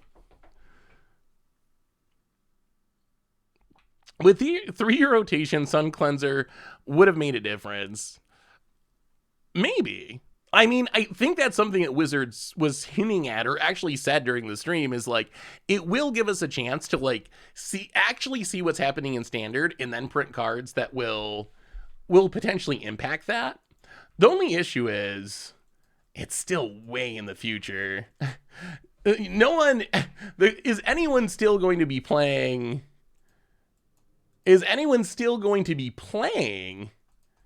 Standard, assuming, did we just Fable? Probably. I really want to blow this up, but I think we got a Fable. Is anyone still going to be playing Standard after 21 months of Energy? Or 21 months of Atraxa or whatever, so that's kind of the challenge. I'm doing well, Bronco. How are you? Good to see you. Don't you think they would end up messing up Standard more if they were dropping cards into Standard like that, though? It's Watsy. I mean, that's fair. That is fair to be skeptical of Wizards' ability to balance a meta. Although, really, I also am a little sympathetic because I feel like it's a almost impossible job. Like, it's almost impossible for Wizards, regardless of how many employees they have, to be able to do everything that the community can do with their crew of, I don't even know, 50, 500, whatever the number of people is working on Magic sets. It's just, I don't think it's possible or practical. It's impossible. It is definitely impossible. So we will, I guess, do some discarding. Discard and discard. Ooh, another Fable. That's another Fable. Well, we will, I guess, just keep playing Fables. Opponent's not to the point where they can Narset Wheel yet. So let's play a Fable, number 2. Play Castle Lockway. Pass the turn. Maybe next turn we can double up Nixilis. That would be pretty sweet. That would be pretty sweet. We have so much. We have so much to talk about still. Hey, what's up, Paladin? Good to see you. The Tony Mac. Hey, what's up, Tony Mac? For the 30th month. Welcome to the Fishbowl. Thank you so much for your subscription. Big super for you. Thank you. I mean, we've been focused on the Standard stuff. There is so much information from the weekend that we haven't gotten to yet. I have a pretty big list we still got to get to. And there's still more to talk about with Standard too. What a weekend. This is one of the wildest weekends Out of the blue changes. So chat, give me something positive from the standard changes. I would say that it seems like overall, at least from the people here in chat, that overall, most people don't like the changes. Can you find anything good in it? Give me something positive. Give me something positive. That's something I like to try to do. It's something I've learned tweeting about Magic, talking about Magic, is even when something's negative, try to find the good. That's also something we talk about with decks. Even when we play a horrible meme or dream deck that loses and loses and loses, try to find a lesson. Try to find the positive that you can actually take from that deck and use in the future for something positive. The weekend gave us good reasons to be invested in paper. Large card pool. I actually think that is a positive. Like, I like standard being bigger. I don't like it changing less, but I like modern. I like legacy. I like pioneer. I like formats with more cards and more synergies. So I think that is definitely an actual positive. Dinosaurs, okay, bigger card pool, more interesting decks. Yes. Okay, so there can be, even for a generally negative change, there can still be positives. There can still be good mixed in with the bad, so to speak. Did anyone actually play Extended? I feel like that's one of the other weird things about this change is, didn't they end Extended because it was so unpopular? Like, wasn't that kind of the... Yeah, Stop Nixos is going to be really good here. Wasn't that kind of the issue? Well, tick up, Inab. And tick up and up. Hit ya. Pass the turd. Down to 15. Longer rotation means they can better predict the meta, design better future sets in the design cycle about a year, hopefully printing more diverse cards meta. Oh boy, there's so many things to address with this. I like the positivity. I do. What's your take on Wizards? A year of MDFC in each set. They seem like a good direction as long as it's more streamlined. I like MDFCs. I'm fine with it. I feel like it's hard to innovate after 30 years, and if you gotta print two-face cards, double-sided cards to make it work, then I like many of the MDFC mechanics. I like battles. I like the land MDFCs from Zendikar. Those are some of my favorite cards. There's some whiffs along the way. One thing I hope Wizards learns about double-face cards is the simpler, the better. The lands worked amazingly well because one side's just a land. Like, you have a spell, and then the backside, it's a land. It's essentially a basic land that sometimes comes into play tapped.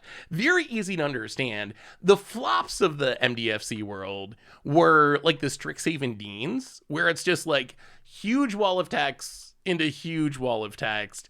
That's just, I couldn't tell you what the Deans do. That would be a good game show. Like, do you know the Deans? Can you tell me if there should be a big prize? That's like the Magic Lotto. If you can name all of both sides of all the Deans, you get the one ring. We'll just give it to you. You don't got to open any packs. We'll just send it to you. It's yours. Enjoy. Plarg, I kind of know. It's like cascade into something 3 or less, I think. Yeah, I don't even know if I can name all the Deans.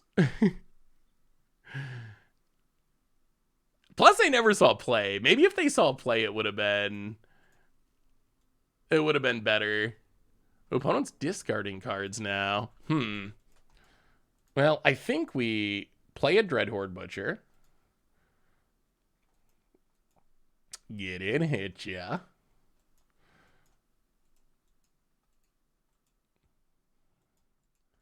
About it. Ooh, counters the Dread. Boo. Boo to you, opponent. Boo, boo, boo, boo. All right, we'll pass the turn. I have a show idea for you, Seth. Can you build a deck using standard card pool that is strong enough to go 5-1 Pioneer? What about Modern or Legacy? I have very bad news for that challenge in Pioneer. Opponent is going to Ritual of Soot us. Sure. Well, I guess we stomp you. Stomp all over your face. I have bad news about that challenge in Pioneer because the best deck in Pioneer is almost standard Rakdos. I'm pretty sure you could play standard Rakdos. Like, this is close. Standard, standard, standard, standard, standard, standard, standard. I'm pretty sure that you could downgrade the mana base with standard cards, replace Kroxa and Bone Crusher, use standard legal removal like Cut Down and Duress, and in 5-0 League. I think you could do it. It's worse. It's a little bit worse, but I actually think you could play standard Rakdos in 5-0 League pretty convincingly. Modern would get tougher. That's where the challenge would start to add up in Modern or Legacy. My nephew just getting Magic. Any thoughts on cheap, fun, easy to play deck I could build him? Ooh, how old is your nephew? I keep trying to get my nephew who's gonna turn 11. Maybe he's 11. I don't know, somewhere around that age. I keep trying to get him into it, and he goes back and forth. Also, what format? I mean, there's so many options. Burn is cheap for sure. I don't know. I guess it depends on your personality. Some people love Burn. Some people, it's like their favorite deck. Other people would not enjoy Burn, probably. Well, run out of Bone Crusher. Pass the turn. These obs are going to town.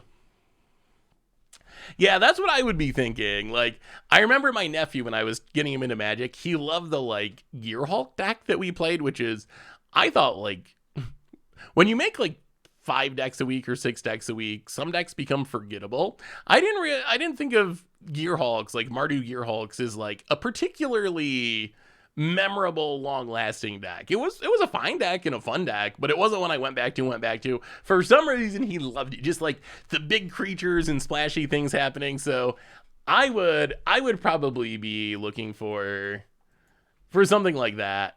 Dinosaurs, elves, something big and stompy and flashy. I think that's what someone who's in that age probably likes. I mean, that's what a lot of people when they first get into Magic. Oh my god. Oh my god. Oh my god. Watch this, chat. Yes, and also yes, we will get back these two things. I think we will put a Death Touch counter on a Fanatical Firebrand, Menace counter on the Butcher, Fanatical Firebrand, out of here, Thrillseeker. Tick it up. Yup. Got 'em. Hit ya. About it. Oh, we're really close to winning this game. We are really close to winning this game. About it. Down to 6. Grow the Butcher past the turn. Building Arcane Bombardment deck to bring you my Pioneer F&M last week. Here's the list. Ooh, let me see, Papa. Okay, Fatal Push the Butcher, sure. You also got to deal with the Bone Crusher, though, and also the Ob, and the Thrillseeker you don't know about in her hand. Opponent, 1 card left. What is it? Can it beat a Bone Crusher giant? Kaito Suzuki. Oh, we fling him. We fling him. Opponent. I think we're going to give you a thrill. Opponent passes. I kind of want to ultimate Ob, but I guess we should win. We're so close. Well, tick up. Oh, we can win in so many ways, but I want to... Okay. All right. We'll just win. An opponent scoops it up. Hey, Mulligan MTG. Thank you for the raid. Welcome. Hope you had a good stream. Do you think this standard rotation change will affect arena economy? Will it be better? We haven't talked about the economy outside of Manning's. I don't think this change helps the economy as much as people think. I'm really not sure it does. I don't think it changes much on Arena. So I guess, okay, so here's the theoretical upside. And a reminder, if you need some magical cards, you can get it from our sponsor, Card Kingdom, over at cardkingdom.com/MTGGoldfish. So the theoretical upside of this, is your cards last in Standard longer, so you get more value out of them. That would theoretically make the format cheaper, both in paper and on Magic Arena. Like, if your card lasts for 3 years rather than 2 years, it's kind of like, I don't know, you'd buy a a car. You buy a car, you spend whatever, $20,000. I don't know what the cost of a car is. But you spend $20,000 on a car. If you can drive that car for 15 years, it's going to be better than if you can drive it for 10 years. It's going to be cheaper in the long run. That's kind of the theory of how this could be cheaper, essentially. You get more utility out of the cards because they last longer. When you add in the potential for more bannings, though, I'm not sure it actually ends up mattering that much in the end. Like, I don't think the cost of a standard deck goes down because of this. I think the cost of a standard deck is still going to be expensive, but you might be able to use it for longer. So that car, it's still going to cost you $20,000, which is a lot of money. You just get a little extra use out of it. The other thing I would say is, I've heard some people say, what about getting rid of mythics? Are mythics a problem? And I would be curious to hear what y'all think, but I don't think getting rid of mythics changes anything. More bannings means more free wild cards, although you got those cards eventually, right? You're just getting back the wild cards you spent or the cards that you opened and can't use. So it feels like free wild cards, but it's actually just a refund. Kind of like when you return your Pepsi can and you get your deposit back. It feels like a free 5 cents, but actually you already paid them 5 cents for it. The real question is Richard hiring lawyers to go after WotC for using their commander clashes to our event, unless it's actually sponsored by Goldfish. As far as I know, we are not connected to that, but as far as I know, Commander Clash is not. Boy, another blue-black deck. We've played blue-black every single round of this league. As far as I know, we don't have anything to do with that, but also as far as I know, Commander Clash is not like trademarked or anything, so I don't think there's anything wrong with Wizards using it. Boy, what is up with all these rogue players? When did rogues become like the deck apparently everyone in this format plays? Opponent mills us, untaps. I should update the record, you're right. Ruin Crab. Unfortunately, big enough to dodge a Bone Crusher Giant. What an annoying set of matchups. Opponent mills us. Passes. Well, Hive of the Eye Tyrant. And how about a Blood Tithe Harvester? Go.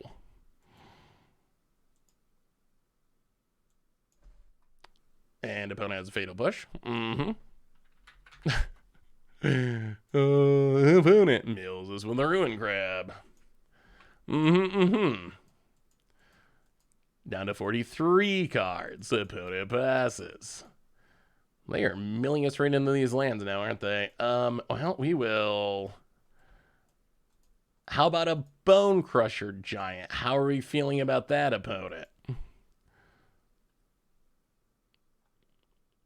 Yeah, it's come up out of nowhere. Like, Rogues is like I was noticing that looking at, oh boy, more removal. I was noticing that looking through the Moto results. Rogues has not ever been a tier deck in, yeah, we've played Dimir thrice in a row. Has not, are they ninjutsuing? Sending a message? Okay, sending a message. Sure. Oh, they got caught. Oh, this deck is annoying. Hey, what's up, Hetero Time? How are you?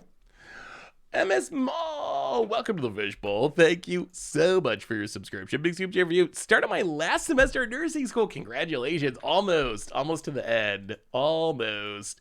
What are we playing? We're trying to do some backing up in Pioneer, but instead we just play against Dimir every round. like seriously every round. Not even kidding. Wow, this is the worst Thrillseeker, but we got to kill this Ruin Crab. Oh boy, we didn't beat. I don't know if we beat Rogues, honestly. It feels like a very bad matchup. I feel like we are just like don't have a shot. Kilometridge? Really? A little clunky, but can I recommend a wacky deck for you to try in Modern? Approach of the Second Sun plus Invasion of Segovia. Ooh. I mean, that does sound fun. Well, Dreadhorde Butcher A. You know they got removal because they're rogues, and our opponent has managed to only hit 3 lands in all action. We would love to kill this Kaido, but you know they're just going to kill our Hive. What do we... We don't win if they just keep drawing cards, though. This is bad in every way. Every way it's bad. Well, okay, 1, 2. Dread Horde Butcher. Opponent. Shows that interaction.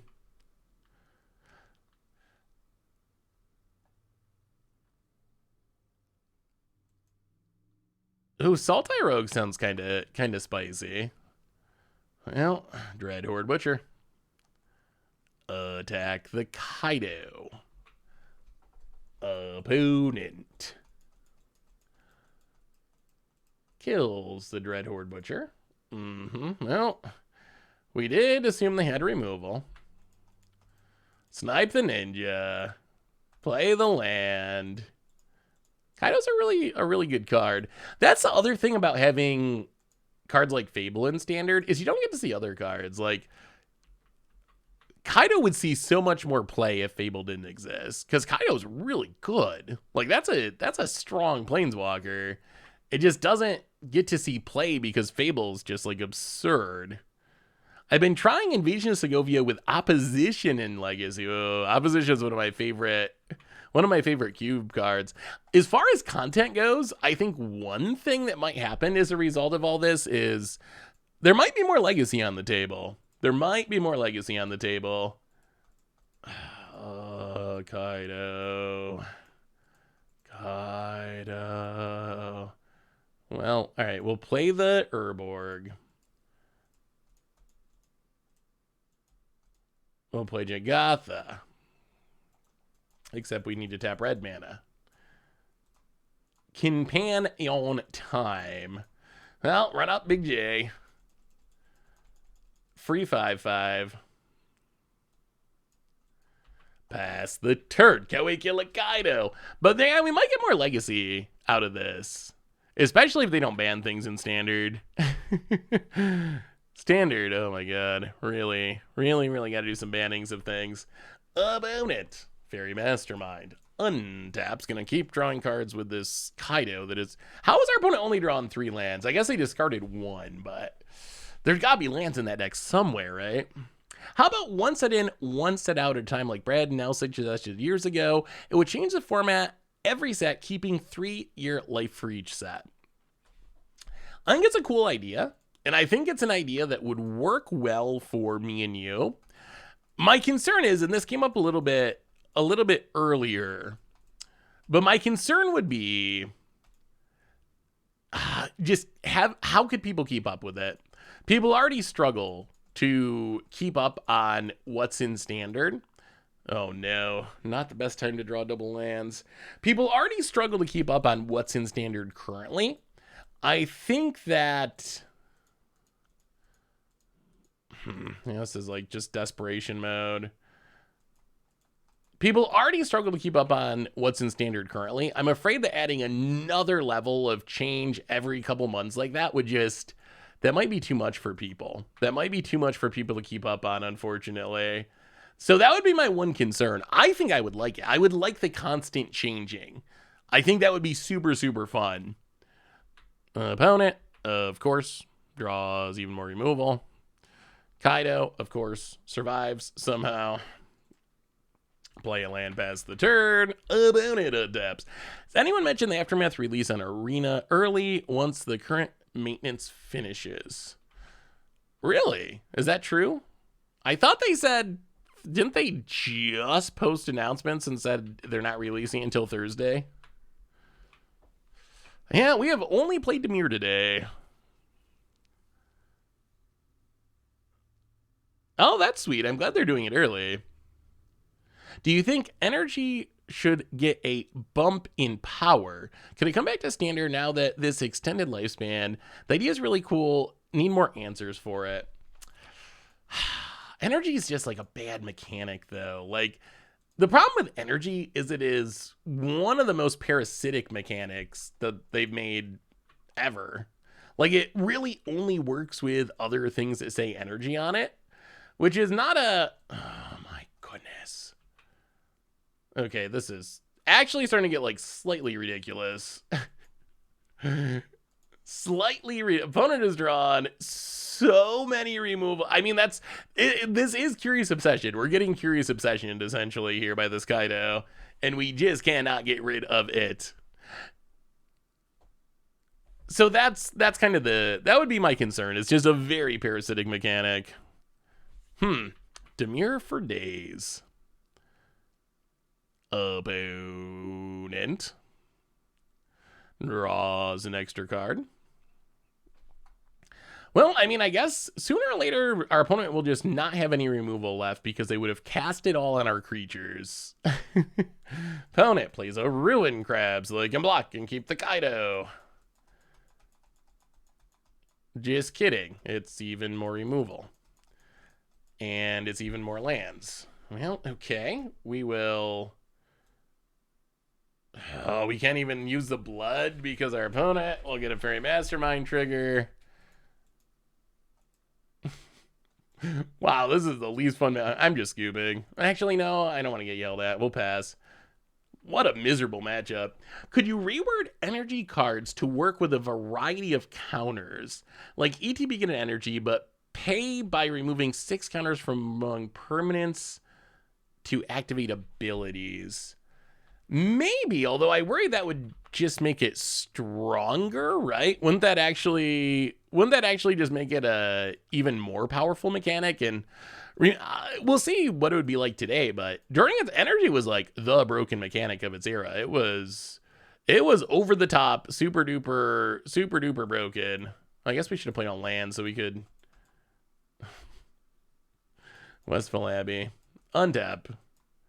Dread Horde, but yeah, good enough. Good enough, Rogues. Wow.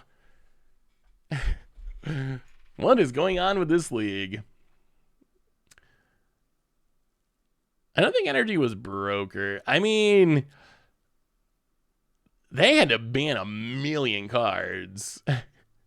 If you look at that time in Standard, I was actually just working on something about like bannings in Magic's history.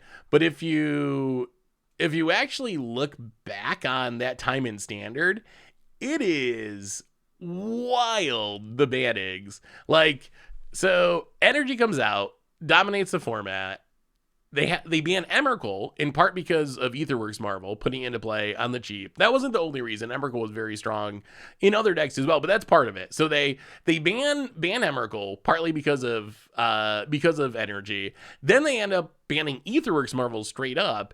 Energy just switches from being a combo deck to being a mid-range deck. And mid-range energy dominates the format until eventually they start banning like Attune with Ether. Attune with Ether is on the short list of the worst card I think that has ever been banned. Like, it is a horrible card, but the mechanic is just so parasitic and was so strong in that format that they were banning anything that said energy on it was on the chopping block.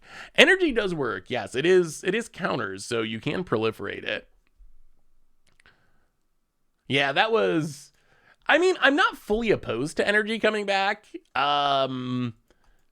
I do think that you would have to make sure to have a lot of hate cards.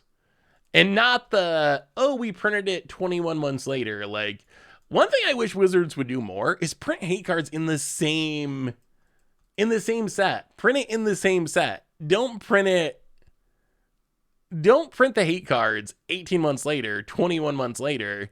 Like, do it now when people are actually playing with those cards. Ooh, Aftermath is out. Ooh. Oh, we'll see. I mean, I think at this point we're probably finishing our league at a minimum. We're already, at least until we scrub out. And then we'll see. Maybe we get to do a little bit of aftermathing. Worst case we can aftermath. Wizards, I don't know what's up with their I don't know what is up with their communication. I was hyped to stream and play Aftermath today, and then they made a big deal about no, Aftermath's not coming out like until Thursday. Don't get hyped for it. And then they released it today anyway. Maybe the Wizards has no idea what they're doing thing is actually Maybe the evidence supports that theory. I know I was arguing against that earlier, but the more evidence comes out. What do you hype for most in Aftermath? What do you think about, so something we haven't talked about at all that was big news over the weekend is they finally released the ring mechanic. What do you think of the ring mechanic? I mean, our next set, we're focused on standard, but the next set technically is the Lord of the Rings set. We now know what the ring tempting you does, and takes both sides of the token to describe it. In typical Magic 2023 design fashion. I'll dress you. Thieves Guild Enforcer, Sheoldred's Edict, Fatal Push. Well, we'll take the Thoughtseize, play the Black Cleave Cliffs, pass the turn. I've seen a lot of disappointment in this mechanic. Worst favor fail of all time. Is it really that bad? I thought it was pretty flavorful because it was so long, which to me is very on point, but opponent plays a land passes. Well, let's play a Schwamp and run out a Fable the Meowbreaker.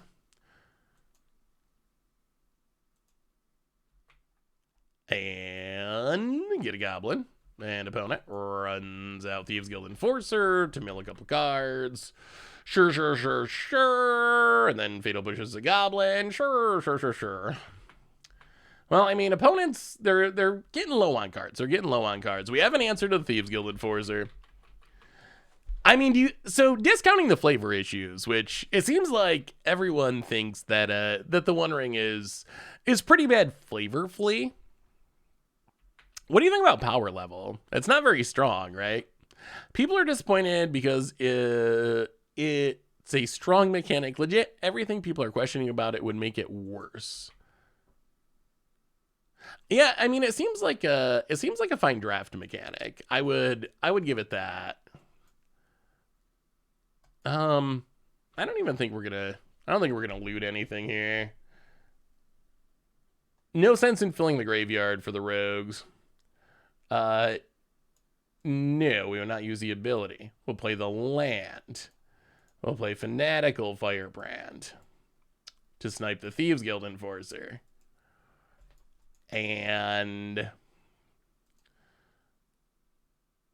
yeah, I guess we grabbed Jangotha. Pass the turn. Is it stronger than Dungeons? Better than Party for sure. Yeah, I mean, I think it's a fine casual mechanic. Like, I don't think it's a horrible mechanic for... like building a commander deck around or whatever. But as far as being something that's gonna like show up in Modern or something, that seems pretty unlikely to me. Definitely not expecting to be the kind of mechanic that can have a Modern impact or anything. Opponent draws a counterspell. And then has a Sheoldred's Edict. All right, rogues. Please just die already. If they stick a Kaido here and that's their top deck, I swears. About it passes. We draw a Sheoldred's Edict. Not a bad card. Well, we will Bone Crusher Giant. We got to kill them because you know they're going to draw 4. And once they draw 4, we lose. I think it's a super messy mechanic. Oh my goodness, they drew double drown in the lot. You know it's a Kaido. Kaido, call shot. Kaido off the top. Aren't we happy about it not being a Modern powerhouse? Yeah, I mean, ish. Relatively. Well, I guess we got a Thrillseeker. Not an exciting Thrillseeker, but run it out, back it up. Black Cleave Cliffs, pass the turn. Opponent Soaring Thought Thief. Untaps. They got to bring back the bear pet. I got to get the bear pet. For some reason, they never bring that one back. When it gets it says, "What's up, Lucky? How are you?" Down to 17. So is there any chance Aftermath can shake up Standard? Well, let's get in with the Thrillseeker. Hit ya. Opponent takes it down to 13. Play the land, pass the turn. Wow, okay. Well, each opponent sacks a non-token creature. Opponent gets a Thieves Guild Enforcer and mills us. Opponent untaps.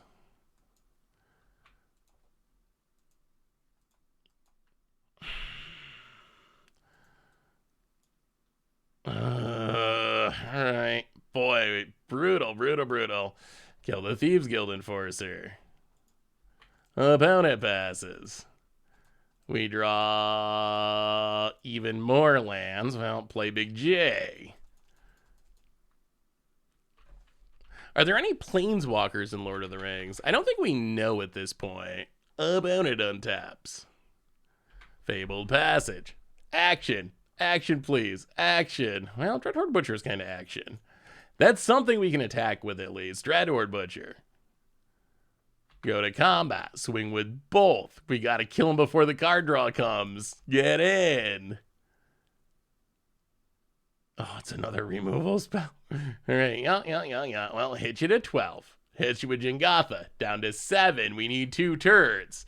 Can we get there? Opponent's going to thin the deck. No thinning the deck. All right, opponent saving it for the crab. Fairy Mastermind. And passes. Probably going to start trying to draw some cards. Crack the Fabled Passage. Oh, there's not Planeswalkers. Interesting. Well, cast a Lockwing. Go to combat. Attack you with Jengatha. I mean, we have a lot of live draws now, which I like. Any burn spell, any backup spell. Our opponent's getting low enough that we don't need much. We don't need much to close this out and take down rogues. Outside of Eldraine, do you think Neon Destiny is the most pushed set in recent years? I would say no. Well, let's draw a Castle Lockwing first. Oh, please not more lands. Please not more lands. Opponent's going to draw a card. Oh, no. Oh, no. Oh, no. Oh, no. Oh, that's not a good time to have 3 land. We even cut a land out of this deck. Oh, that's unfortunate. I mean, opponent hits a removal spell. And plays Hive of the Eye Tyrant. Come on, deck. Come on, not like this deck. Oh, Westville Abbey, okay? Oh my goodness, that's so many lands drawn in a row. So many lands drawn in a row. We will pass the dirt. Opponent adapts. Yeah, we even cut a land from it too. Specifically because of that. I would say... Oh my god.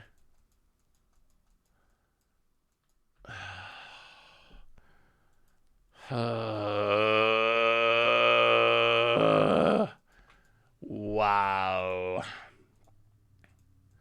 Wow, and wow. Well, Westville Abbey, make a token. Opponent passes. All right, land number 47, Castle Lockwing, and pass the turn. The flood is real. If they balance Fable for Alchemy, what would you change? I think the simplest change is to reverse the order of its 2 abilities. I think if you reverse the order of its 2 abilities, so you loot what the turn it enters the battlefield and then make the goblin the next turn, that would actually give people a turn to profitably interact with it.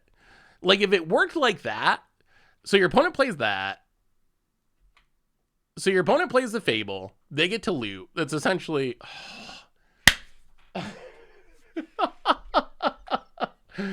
oh, of course. Of course. Well, Castle Lockwing down to 9. Fanatical Firebrand. Okay. Hooray. We untap. Blood Tithe Harvester. So we eventually have drawn non-land cards. Is it too late to matter? Go after the Fairy Mastermind. Opponent lets it go. Blood Tithe Harvester. Make a blood. Blackcleave Cliffs. I mean, we're not an infinite number of creatures. We're not an infinite number of creatures away from Westville Abbeying. Hit ya. Opponent goes to 6. Can we beat the Kaido? Opponent. No. Oh, no. It's the most solid stream of action. Opponent untabs. Okay. Goes to combat. Gets to draw. With the Kaido. So we drop to 6. Not a ton of life. Kaido draws an extra card. Watery Grave tapped. Well, 1, 2, 3, 4, 5. Westville Abbey, make a dork.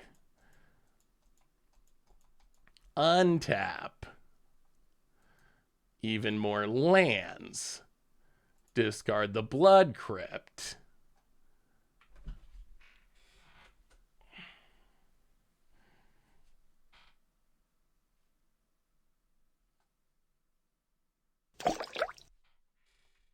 Twisted Tristan, welcome to the Fishbowl. Thank you so much for your subscription. Big soup for you. Thank you. All right, even more lands. It's a big number. It's a big number of lands. So do we have a plan, a path? Do we have any lands left in our deck? 1, 2, 3, 4, 5, 6, 7, 8, 9, 10, 11, 12, 13, 14, 15, 16, 17.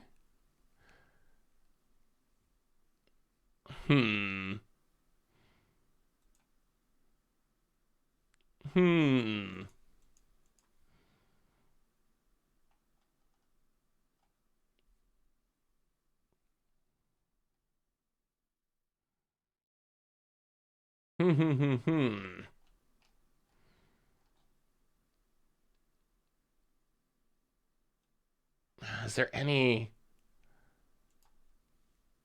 pathway forward? So we have to kill Brazen Borrower. I mean, I guess, we can't kill Brazen Borrower. That's not good.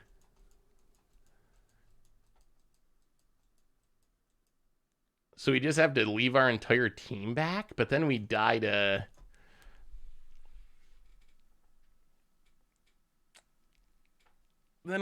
Brazen Borrower. Yeah, I mean, they have a Hive of the Eye Tyrant, which has Menace. So there has to be at least 2 blockers or we're literally dead on board. Even if our opponent has a land in hand, we're dead on board.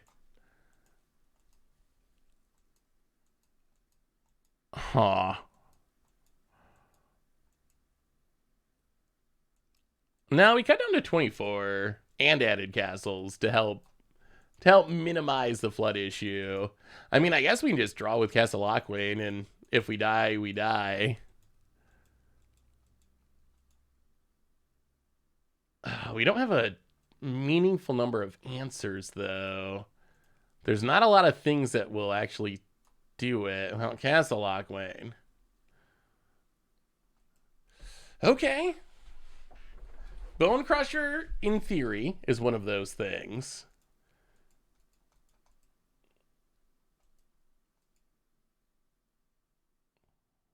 So if opponent blocks...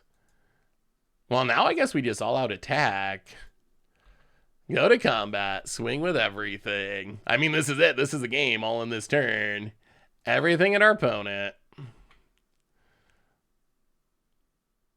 So if they block a token, we resolve the Bone Crusher, we win.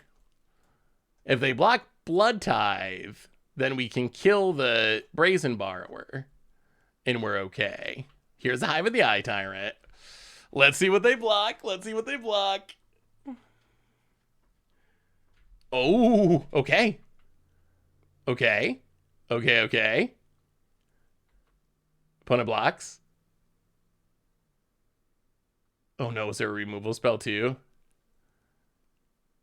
Oh.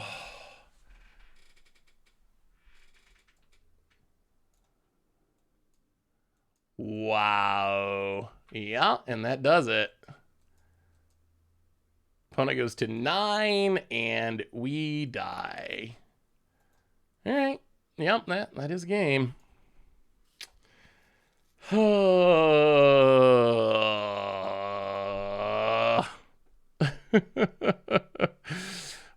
that was a rough one. That was close. That was close. We ended up with just so many lands that game. So many lands, and I mean, our opponent was drawing 2 cards a turn, which makes it easier to hit action, I guess. Coro! Welcome to the Fishbowl. Hey, what's up, Jared Michello? How are you? Thank you so much for your subscription. Big super for you. Thank you, thank you, thank you, thank you. New cards now scrub out. Is it even worth it at this point? I mean, we can go try to get Aftermath cards real quick, but by the time we buy cards and open them and actually like play a match, the stream will probably be over. Kaido's good if you're not running red. Yeah, but it's so easy to run red. The mana's so good. Is Aftermath actually up? Well, they said Aftermath wasn't a thing today. Wizards made a big announcement that no Aftermath. I mean, we can jump over and check it out. Better than Rogues again. Yeah, awkward that we played against Rogues twice in a row. Demir decks 3 times in a row. Giarmagella, welcome to the Fishbowl. Thank you so much for your subscription. Big super for you. Thank you, thank you, thank you, thank you. Yeah, I don't know what Wizards... I mean, I guess releasing it... I don't know what Wizards is thinking.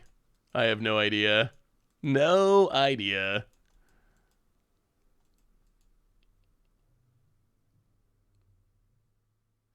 Hey Seth, about Standard lasting 3 years, I like due to financial issues, but would it be better to fix economy behind Standard and Arena?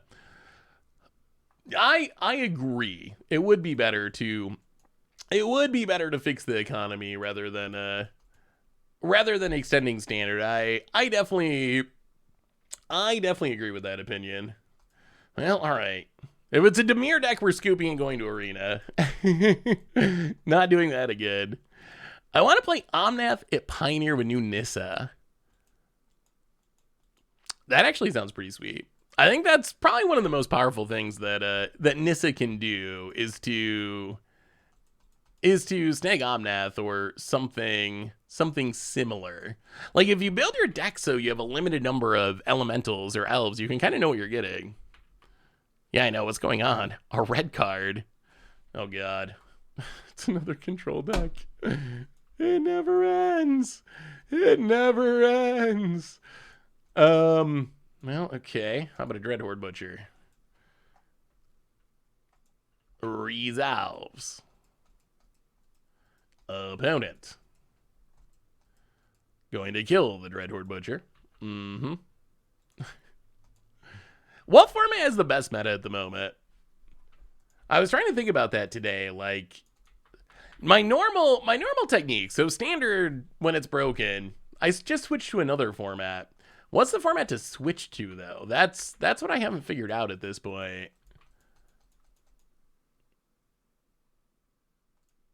Well, let's run out of Blood Tithe Harvester.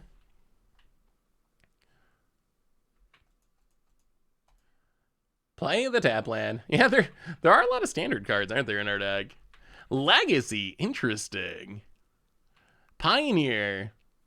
Pioneer would have been an easier sell before we just played Demir 3 times in a row. If it asked a couple hours ago, maybe it would have been on board. But currently, opponent mills some cards, passes. Well, I guess we're Fable of the Mirror Breaking. Fable of the Mirror Breaker, go to combat, hit you with the Blood Tithe Harvester. Hey Seth, I hope you're doing well. I have a quick question for Pioneer. Do you think there's a world in Pioneer where Breach and Frang Sanity and Jace live in the same deck, and Jace and Breach are 25 cards alone? Wait, do you think there's a world where Breach and Frang Sanity and Jace live in the same deck, Jace and Breach are 25 cards alone? The 25 cards part is confusing me. I'm not 100% sure what that means. But yes, I think it's possible there's a world where Jace and Breach would work really well together. I don't know about Frang Sanity. I don't know if you need, like, is Jace milling 15 not enough? I guess that's the question. Do you need to play Frang Sanity, which probably doesn't really do anything as far as what your deck's trying to do? Arena Aftermath? All right. After we finish this match, we'll jump over to Arena. I don't know if we'll actually get how much actual gameplay with Aftermath we'll get in, but I'm curious about these packs. There's actually mom cards in them. Are they cheaper? I noticed, I don't know. Daybreak makes WotC look so bad, but I don't know if you saw the packs on Magic Online, they're selling for $250, which I know still isn't like dirt cheap or whatever, but that's actually like a nice savings, I would say, compared to what they are in paper on Arena. Like, they're almost half price.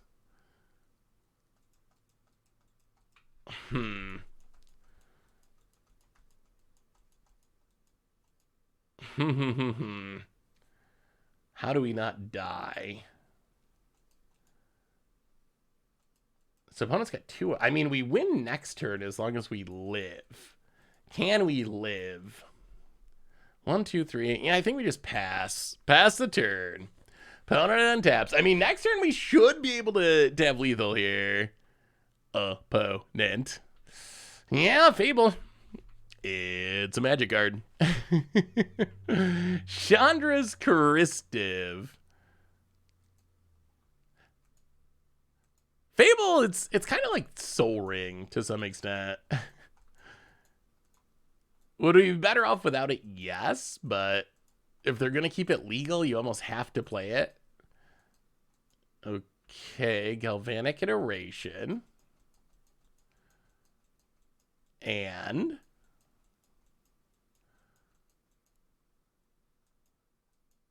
double Treasure Cruise. It's a lot of Arclights in the graveyard. So opponent, you're gonna draw a ton of cards. However, like, does this stop our opponent from just dying? I'm not sure that it does. I'm not sure this actually keeps our opponent alive. Chandra's Creativity, eh? Tally's pretty busted.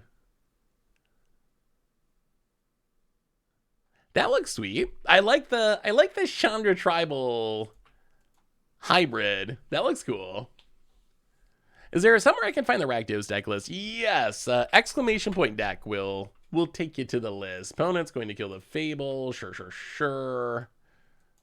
I mean, well, I guess we'll see how defensive they play this. So opponent, Arclight, and also Arclight. And, okay, well, 1, 2. Now I'm not actually sure that we have... Do we even have lethal? That's a lot of blockers. We bone crush our opponent. Oh, yeah, we're good. So we bone crush our opponent's face. Stomp ya. Yeah, this works. So stomp ya. And then Colgan's command ya.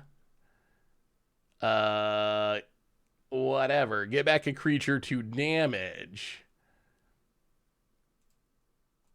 Hit you to 4. And then give you a little Thrillseeker. Crush! Welcome to the Fishbowl. Thank you so much for your subscription. Big super for you. How was Artisan Festival reindeering? I don't play much Artisan. Is that an enjoyable format? Is it worth checking out, I guess would be my question. Well, Thrillseeker. Back up the Harvester. And throw it at your face. I mean, I will say, overall our record's been a little medium, but Thrillseeker's been very not medium. Thrillseeker's been great. Huh. Whoever built this deck does not believe in graveyard hate. That's an extra crispy recipe. No graveyard hate, eh? Who doesn't play graveyard hate? Pioneer players. You silly Pioneer players. No graveyard hate. All right. We didn't want graveyard hate anyway. Did anyone enjoy the Artisan Festival? Ooh. I built your Breach the Multiverse deck. Love it so much. Been slamming Italian at F&M. Oh yeah, Italian is just such a fun card to resolve. It is so fun. Whatever happened to Storybook Brawl? Was it just the NFT stuff that was an issue? Yeah, I mean, as far as I can tell, I don't have any like awesome inside information, but as far as I can tell, they made the game, they sold to FTX, the crypto company, then FTX ended up like being a scam or whatever and going bankrupt, and I assume that just absolutely crushed him. Looking forward to Aftermath if Fable gets banned. When I finally get rid of my Esper opponent's board, and then they play Kenra's Funeral to exile Sheoldred and Refrain draw 4, make their next Sheoldred cost 2. Yeah, Kenra's Funeral seems like it could be pretty decent. What's your pick for best standard card from that set halfway? LSV and Cole essentially sold out the game to a scam company that flooded it with NFTs and killed the game. Well, I don't think the NFTs killed the game. I think the company, like, being a scam, as you put it, like, I think that's what killed it, was the company going bankrupt, because the NFT thing was like a year ago or something, right? It was like a while ago. And they were still doing Worlds and still like had a bunch of stuff on the schedule. So I think it really was the bankruptcy that made the game stop. I think that the NFT thing, I definitely saw people upset about it. So I'm sure that probably was something that hurt them as far as their player base and whatnot. But I think it was the company literally going bankrupt that ended the game. Like now you can't even play it, right?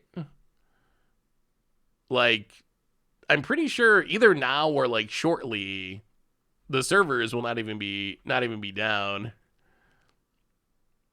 Can you play with Aftermath when you play with Aftermath standard cards? So apparently they put them up early, so we might go over and open some Aftermath cards in a minute. Although it looks like most likely Thursday will be our big Aftermath. Check out some new card stream. Oh, it went down May 1st. Yeah, I couldn't remember if it was the beginning of May or end of May.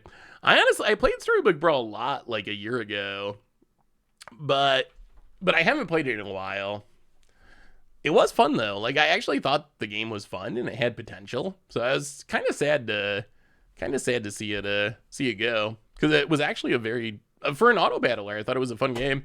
I played a lot of Hearthstone Battlegrounds at one point, and I think that there are Aftermath drafts. I don't believe. Are they doing Aftermath drafts on Arena somehow?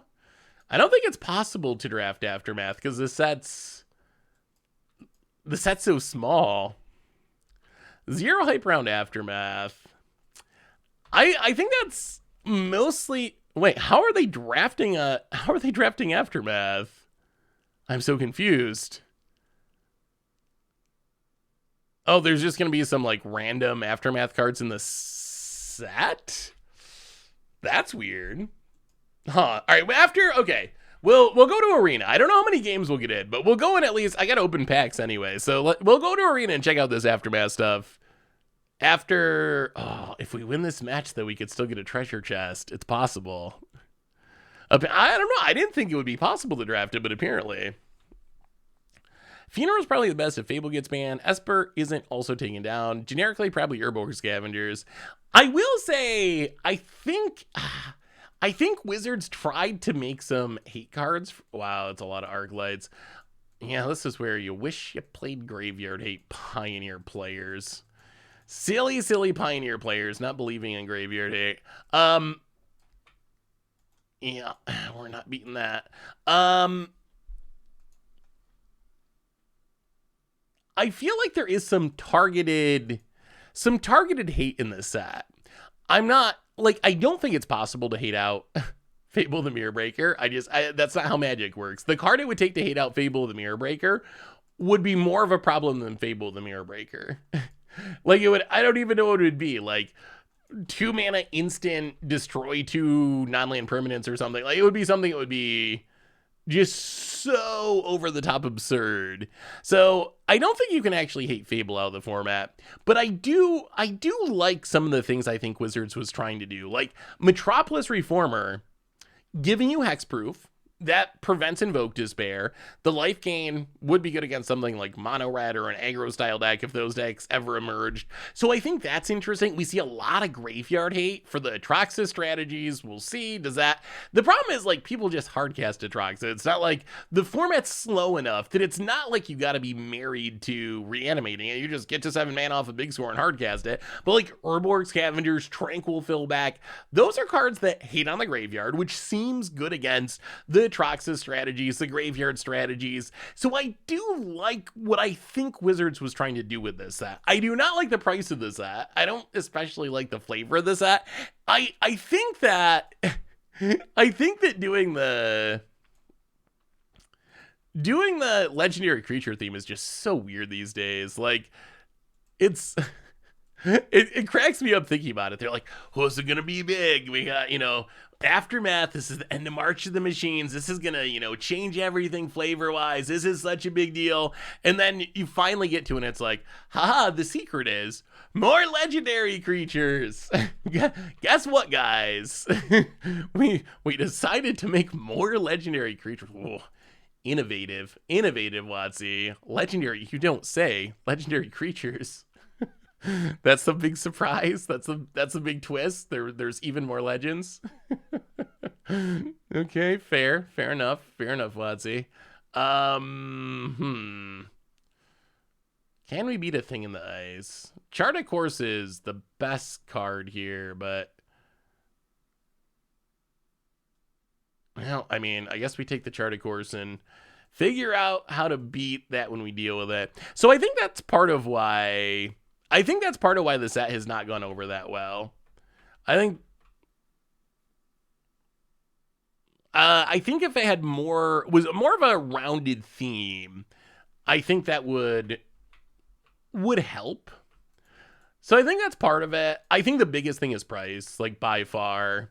If they were selling it for half price, I think people would like the set, which is why I still like the idea of mini sets. I still think the mini set idea, even with what I see as like poor execution of Aftermath, I really think that you can do something with this. It would be a positive for, oh boy, they drew another Chart of Course. I really think they could do something that would be a positive for players and for WotC and for Standard with these mini sets. You just can't sell them at full price. Like, no, WotC. Come on now, buddy. Come on now. You can't do it like that. Well, okay. We will discard a few magic cards and see what happens.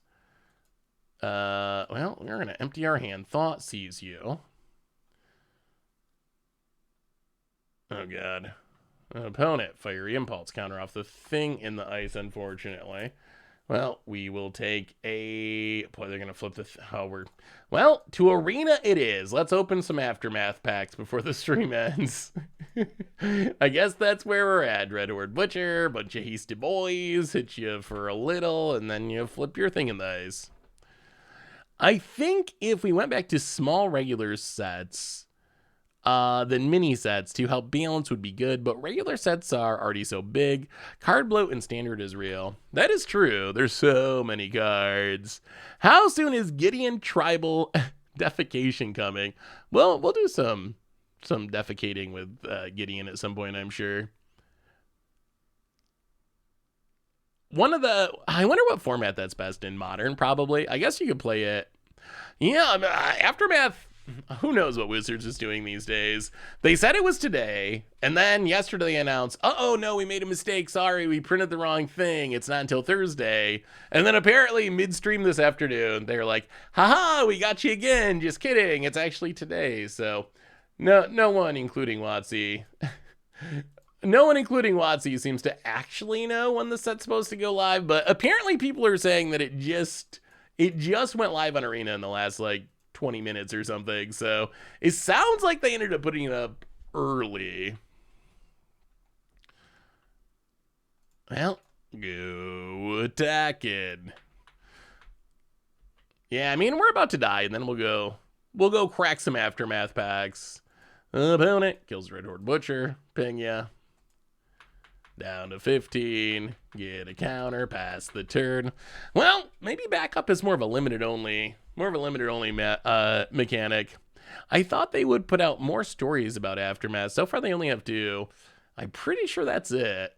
I think we're on to Lord of the Rings. I think there's art of that, Phyrexian. Don't we have art by Marrow of WotC throwing darts at blindfolded? Look at me, I'm the DCI. For Aftermath, I was thinking about Nahiri Equipment Tribal using Living Weapon and reconfigure cards. I do think that's the best way to build around it in Standard for sure. I think even in Commander, I think Nahiri, on one hand, Nahiri is kind of meh to me because it's like the 12th Boros Equipment Commander or whatever, which is just not something that's especially exciting. On the hell, I mean, this isn't enough, is it? Is this enough? I mean, I'm sure they have removal anyway. Well, maybe they don't. We'll see. Voldaren Thrillseeker. Let's go for it. I think this is the main combo of our deck that we have not seen in any of our matches. So you back up the Red Horde Butcher. Oh, come on, Magic Gods. This is a synergy that we didn't actually get to see. But if you back this up, you can sacrifice it. You get damage from the Thrillseeker ability, and then you get damage from the Red Horde Butcher's ability, which I think is something worth exploring more, even though our opponent, of course, had the answer, and we will scoop it up. Do you think Skithiryx can do some damage in Historic now that it's been added, or is it too old of a card? So I think the issue with Skittles isn't that it's too old of a card. I think the issue, copy the Thrillseeker. Yeah, we don't have enough mana, though, to sacrifice it. It costs mana. We only had 1 mana, so we don't have the mana to activate the sacrifice part. The issue, I don't think, is that it's too old. The issue is there's just not other infect creatures. So I don't know if there's enough support for it. I don't think, yeah, avert your eyes, chat. I don't think that this isn't that bad. It's not that bad, is it? There's still some space to the right. A little bit. So I think that you could play Skittles as like a control deck finisher. I don't know if it'd actually be good, but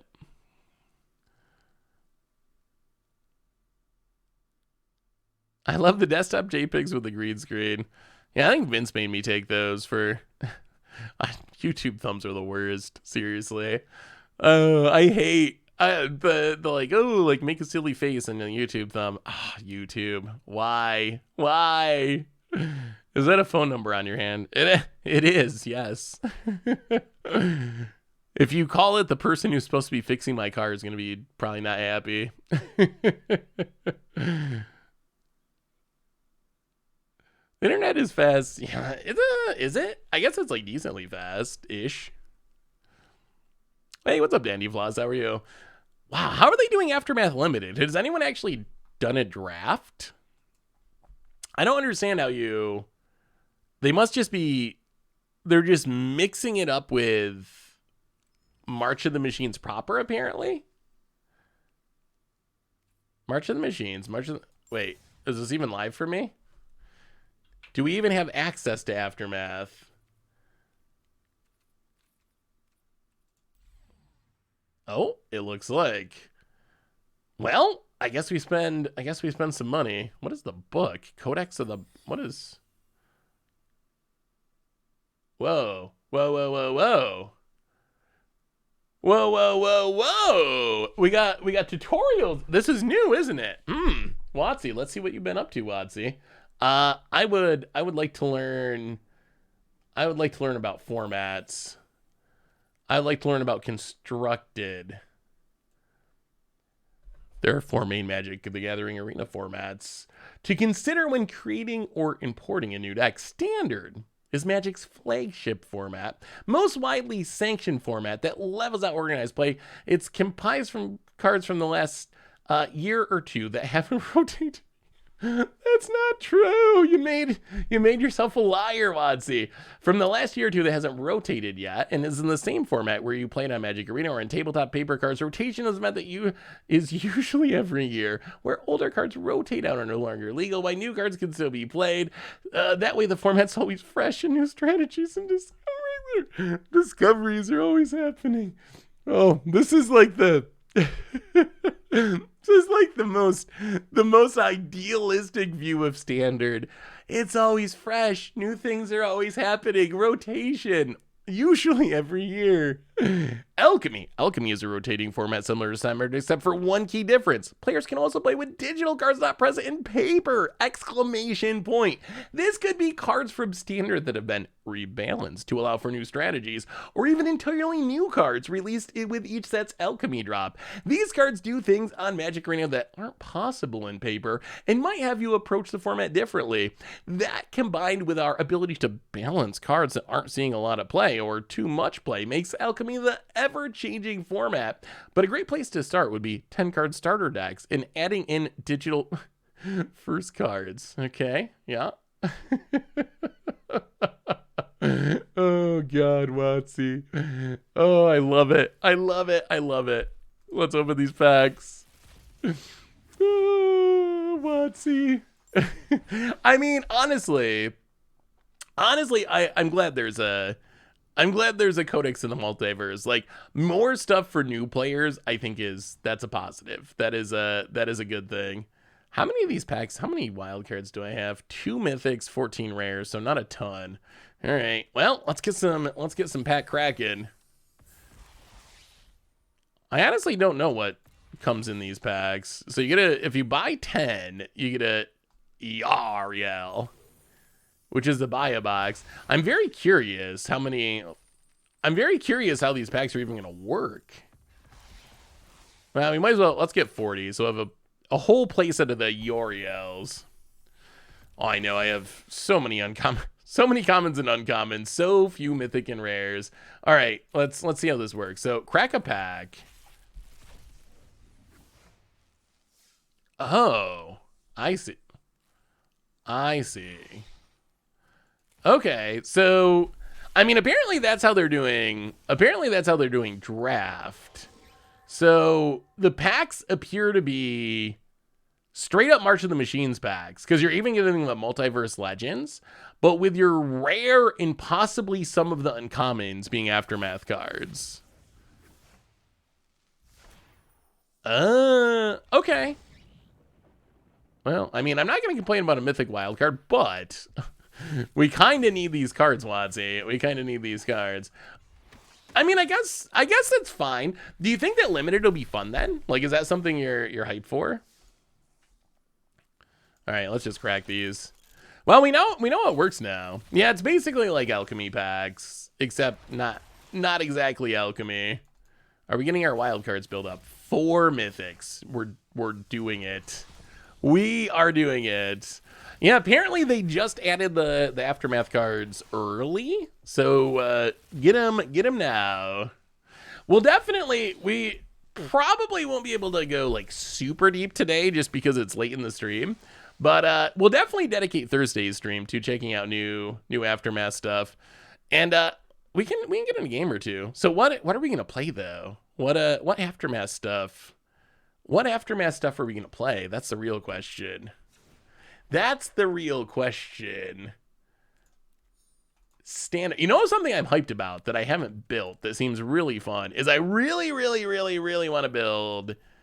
I really want to build Nahiri's Warcrafting, and there's just that's gonna get so wrecked by Grixis. But I really want to build Nahiri's Resolve. Elishnorn just seems so sweet. The like mass blink your whole team every turn seems like it would be super fun. I don't know how it lines up. Equipment build. I think I actually built an equipment deck. It's probably not good, but we can. But since it's built, we can try it. Do a little Nahiri equipmenting for the end of the stream. Did we even open Nahiri's? I don't even know if we opened Nahiri's, but maybe. All of our mythics gone. Those expensive Nahiri's. All right, so what about the new Obnix list? That's a card I am super excited about. So this is no Fables, although they're probably, you know what? Sideboard, Fable of the Mirror Breaker.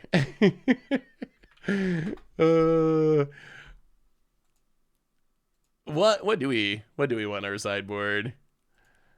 We need something in our sideboard. Wait, why is Urbrask isn't standard legal, is it? Oh, this is I was thinking that was original Urbrask. What would be good in a Boros sideboard?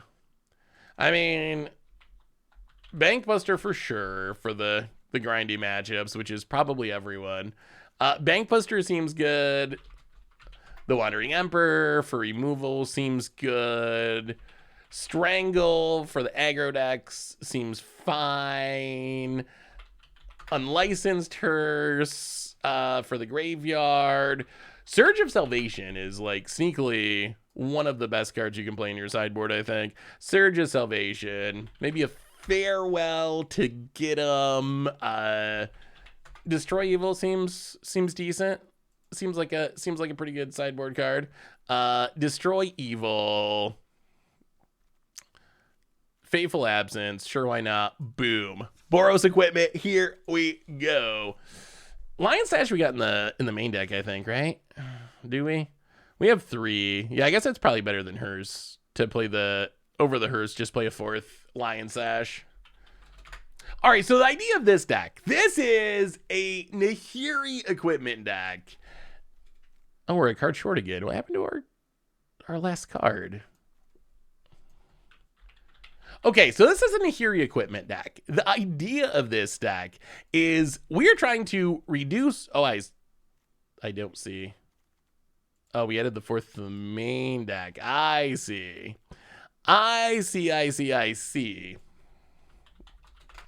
So the idea of this deck is we're built around Nahiri Forged in Fury, has affinity for equipment, so normally 6 mana, but it costs 1 less for each equipment we control. When an equipped creature attacks, we exile the top card of our library. We can play the card this turn. If it's an equipment, we can cast it for free. So we're trying to build around Nahiri by using equipment that also come along with creatures, like Dragonwing Glider has 4 Mirrodin, so it comes along with a 2/2 Rebel token. So if we can hit this off Nahiri, we're essentially building our own Winota almost, where we're casting this 4/4 Hasty Flyer for free. We also have some swords in the deck because swords are sweet equipment. We got Citizen's Crowbar, we got Reconfigure equipment, so yeah. What's the best equipment in Standard, OG Soul King? What am I missing? Are you memeing or am I really missing a good equipment? ArioSW, welcome to the Fishbowl. Thank you so much for your subscription. Big super review. Yeah, I'd love to see a Gruul Stompy deck. All right, no Grixis.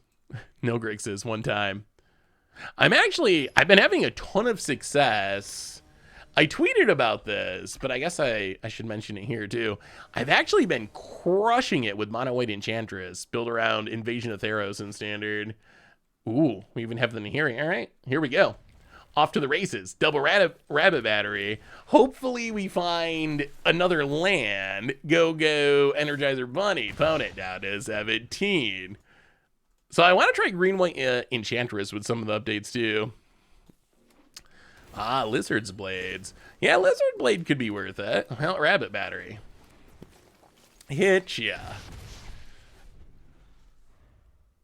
You can just send a link right in the chat if you want to. That is the most awkward land to draw. That is a land that doesn't actually let us cast any of our things. Oh, and a cut down. And here we get more expensive. Beamtown Beat Stick. Is that actually a card? Oh, God. Is that actually a card worth playing? I saw it in limited once and it seemed fine. Well, I mean, we gotta kill this because if we don't kill this, then we get Invoked Despair next turn and we definitely lose. Hit you with a Rabbit Battery.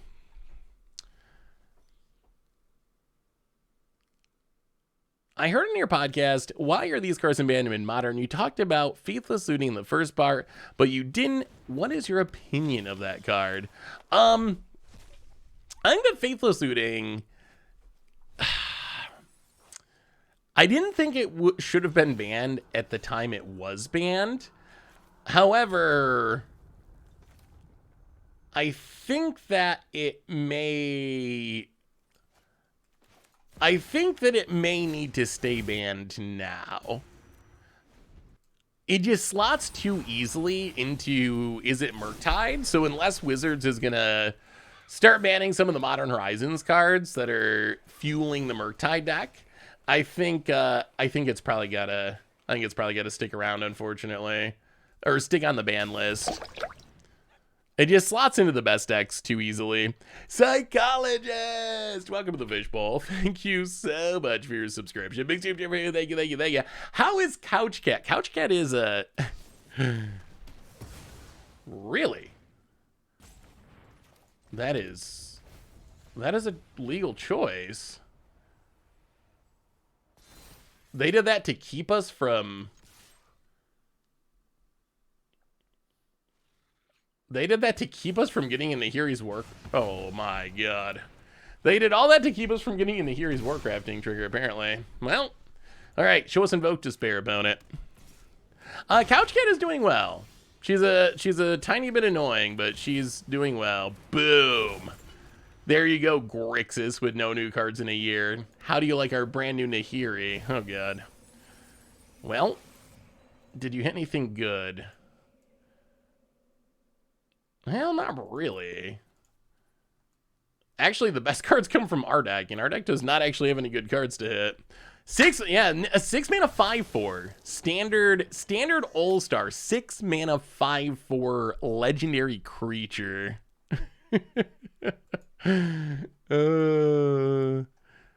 Let me see some Gruul action, Ario.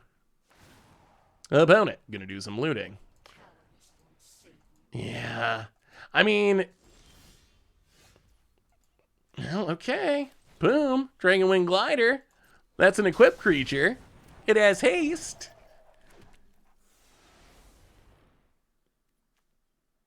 I mean, I guess we just smacked the Nahiri. Come on. Oh. Wow, Nahiri is... Oh, God. Oh, dear. Oh, no. Oh, no, he can't even cast it. Oh. Dragonwing Glider dealt damage. That's cool. Funky Monkey Beats. Welcome to the Fishbowl. Thank you so much for your subscription. Big super for you. Thank you. Seth, do you value the extra card from Warcrafting, or would instant speed and cheaper Rebel Salvo be better? Wow, Cemetery Desecrator. I mean, so I think that...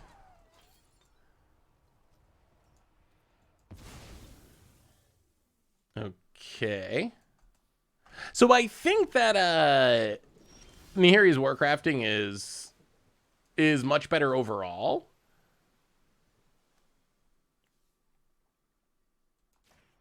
I think that Warcrafting is much better overall, but because we have some For Mirrodin stuff, it might be worth it in this deck to...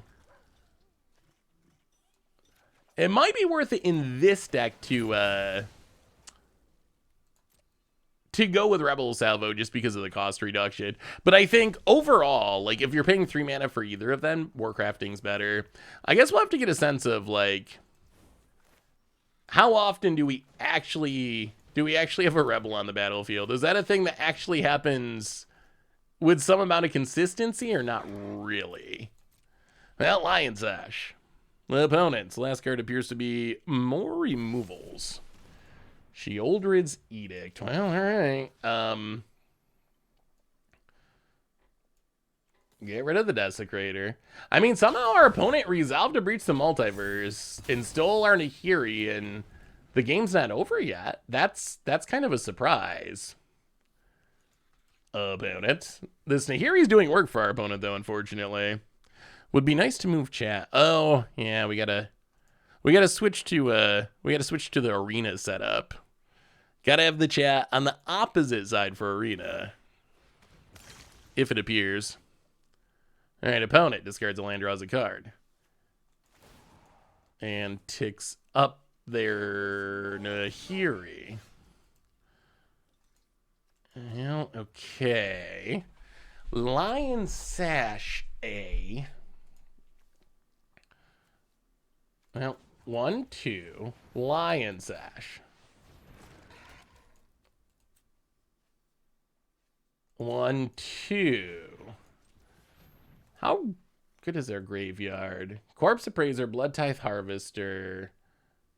Not that good.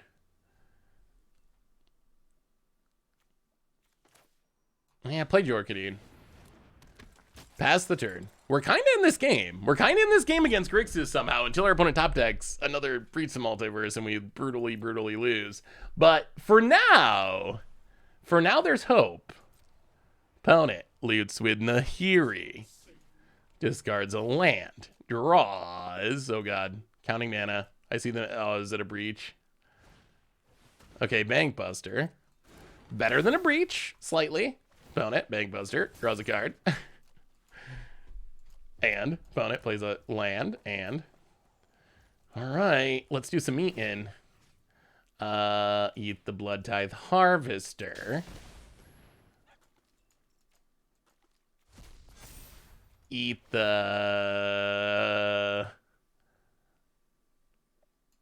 Corpse Appraiser.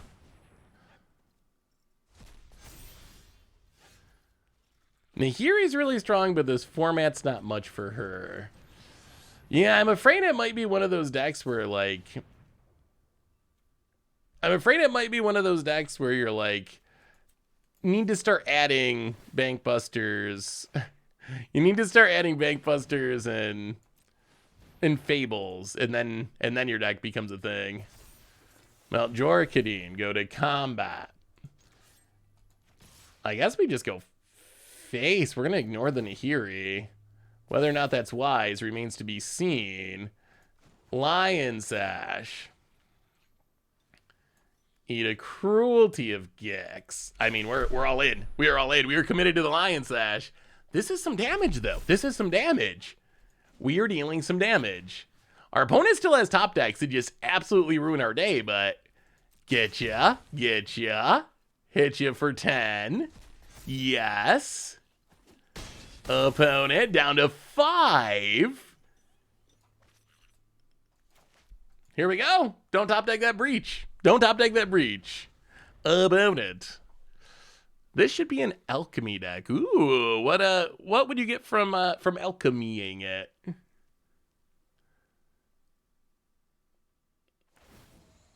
Loots with Nahiri. Discards a land. Cross with Bankbuster. Corpse Appraiser. Oh, this is so close. Oh, they get to go 3 cards deep, though. They get to go 3 cards deep. Come on. Hold, hold. Hold, hold, hold, hold.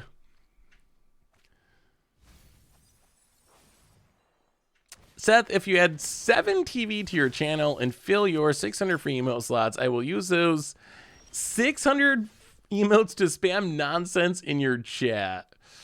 What is 7-year TV? I don't think I even know what that is. Wait, how did this... Well, okay. Attack you.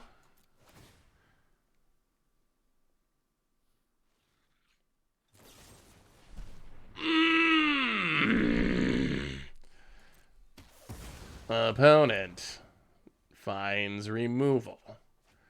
We find even more lands.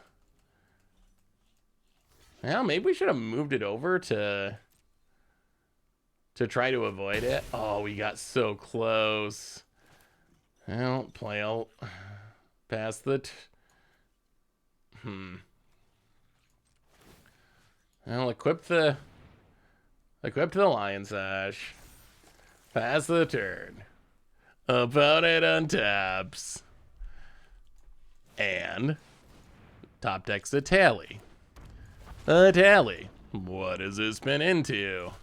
Another tally. And also an Abrade from our deck. And we scoop it up. I don't think that equipping the stash is a... Not equipping the stash is a... is a pun. I at least think it's not clearly a pun.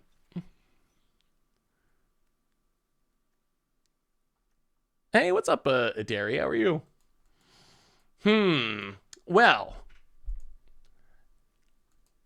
I mean, we didn't immediately die from our opponent doing the unbeatable thing in Standard.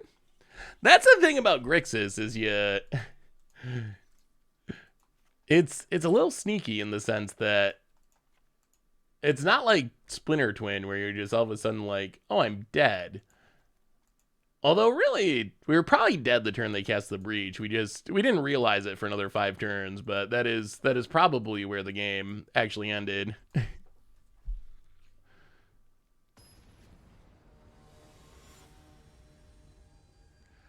Yeah, I'm not a fan personally of 3-year Standard rotation. I think it's more likely to kill Standard than save it, unfortunately. Well, all right. That's a lot of 2-drops. That's a lot of 2-drops. We need ways to equip... Oh. Rabbit Battery into Kemba is like one of the sweetest starts that I can get. But we got the Rabbit Battery a turn too late. Opponent. Affinity for equipment removal spell. There's an affinity for equipment removal spell. Boom. For ya. GG. What do you think of Samet? I mean, there's a lot of good hasty Gruul threats in the format. I think that Samet could have a home in some sort of Gruul haste deck.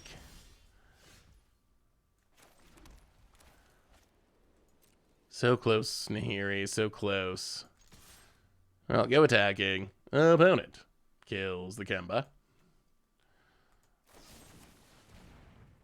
Yep. Well, play the Lion Sash. And... Yeah, I guess we just pass. Pass the turn. Yeah, Rebel Salvo... has a Warcrafting. Rebel Salvo might be better than Warcrafting in this deck. I'm actually not sure. Is the potential for a discount better than the potential for drawing a card. I mean, I guess it's also an instant, which is another bonus. Well, okay, we will Nahiri.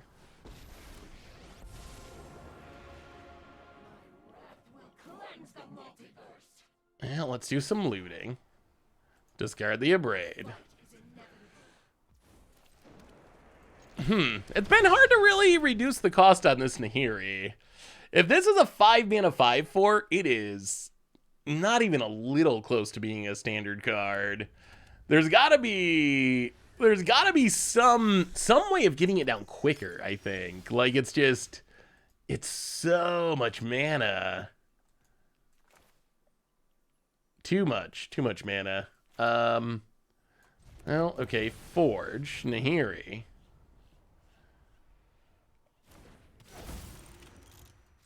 Reconfigure.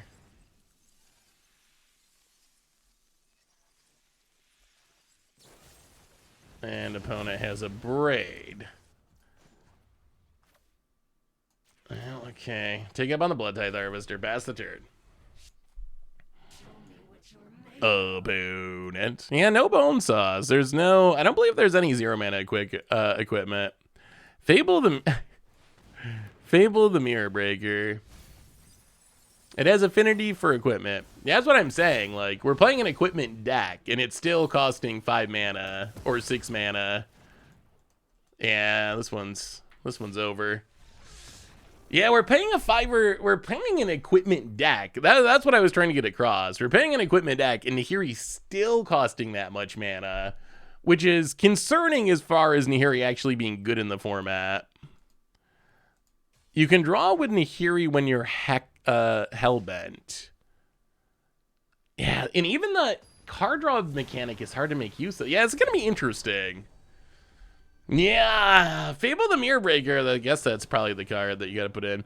Inchblade Companion Alchemy is really annoying, could work with Nahiri. You generate a lot of equipment from it. Yeah, if you're playing Alchemy, that's probably a good synergy. No, it's a lot of Nahiris. A lot of Nahiris and a lot of swords.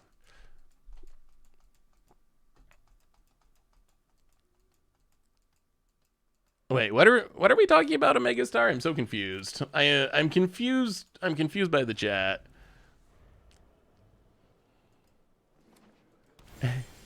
Can put Beamtown Beatstick and Gleeful Demolition in Boros equipment to turn on City on Fire. Ooh. Whew. I mean, getting out of City on Fire sounds sweet. I would settle for just actually someday resolving a Nahiri. Well, at this point we'll settle for that. Can we get a Nahiri to do a thing, and then we'll move on to the City on Fire plus Nahiri thing. we're getting there. About it, Fable the Mirror Breaker. Well, okay, Fable's about to go off. Eater Virtue. Jork. Is there a way to build, like, equipment control? That's what we need. Like, it's so hard to find success with aggro in Standard. Is there any way we can build, like a grindy, go long, actually keep up with decks that draw, every card they have says draw a card in one way or another? Like, is there a way we can make Nahiri do that? Yeah, but all the ETBs are like, make a 2/2. We have for Mirrodin equipment in the deck. They're just like they're all just like, they're just like adding a creature to the battlefield. It's essentially like playing an underpowered creature, with the upside being in the future you get to, you potentially get to use the equipment part of it.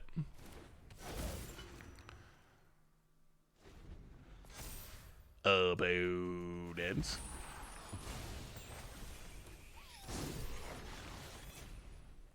You need Elishorn to stop the ETBs. There's a Liliana. Yeah, this deck, I mean, they just have so many removal spells. Well, a tale as old as time. Fable Mirror Breaker is a good card. Make Nahiri a cat so she can benefit from Kemba. Ooh, that would be spicy. I mean, we're dead to Fable here. Well, okay, we'll kill the Liliana. Yeah, I mean, I'm surprised they haven't announced bannings yet. I figured they were waiting till after the Pro Tour because they don't like to shake up the Pro Tour, but there's no way. There's no way they can let this deck stick, right? There's no way they can let Fable stick. There is literally zero chance. I just hope they do it. I mean, maybe their thinking is like, okay, we want to wait for Aftermath, because Aftermath, it's technically a set-ish. Yeah, Winota just wins games. Nahiri, you can kind of like, if you can hit equipment with it and having a bunch of equip creatures, you can kind of like make a pseudo Winota style card. But as far as power level, Nahiri is probably a C. Standard, ladies and gentlemen. Nahiri is probably a C, and Winota's like an A or an S. There are no answers to Fable. There are none. I don't think it's possible. I honestly do not believe it's possible to make an answer to Fable. I mean, yes, you could make an answer to Fable, but I think that the answer to Fable would be more problematic than Fable, which is kind of the issue. Like the card you would have to print to actually stop a Fable the Mirror Breaker would just be the next card that you would have to try to print an answer to.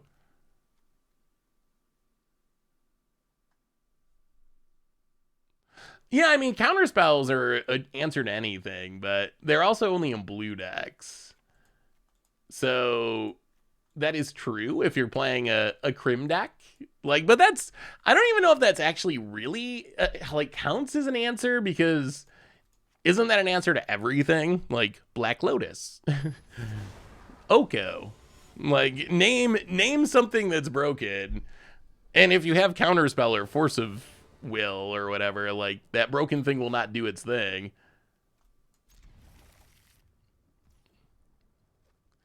Discard if you can dress it on time, that could work.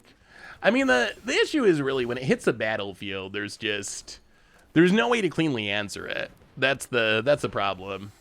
Probably the closest you can get is something like Lauren. But Lauren doesn't even really cleanly answer it. You like, they play Fable, they make the Goblin. You, Lauren, you blow up the Fable, but then they have the Goblin, they attack with the Goblin. The Goblin makes a treasure, so even if you trade off your Lauren, your opponent still comes out ahead. So we have to answer the Goblin, or else we lose. Get in, hit ya.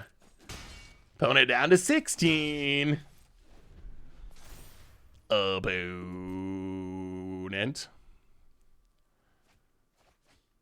2-mana instant, destroy up to 1 target token, then destroy up to 1 target enchantment. I mean, the other thing you have to consider is it has to be a card that you can run in your main deck with a straight face. Like that's the other consideration. Well, Dragonwing Glider. Dragonwing Glider doesn't seem that bad. Do we have to kill Lily? Maybe we don't even have to kill Lily. Let's hit your face. Hit your face down to 12. Worst case, we can discard the Abrade. Opponent flips their Fable. Is Invoke to spare a clean answer? I mean, I guess technically if there's no other permanents on the battlefield and you have 5 mana, you really like, for Fable, like Farewell is a clean answer, but that's like brass your entire board and it's 6 mana. Yeah, so I mean there's, yes, like a Farewell or something like that. That would technically deal with it. Alright, I guess it's Nahiri's time to shine. Nahiri. Nahiri's ability, we gotta hit an equipment, right? We have to hit an equipment. We do not. We hit a land. Well, we still get to play the land, I think. It seems like Nahiri's ability is going to be at its best the turn after it comes into play, because then you have the mana to cast the thing. But that is a Nahiri. That was a Nahiri trigger. We may be the first person in the world to trigger a Nahiri Fortune Fury. Opponent copies Corpse Appraiser.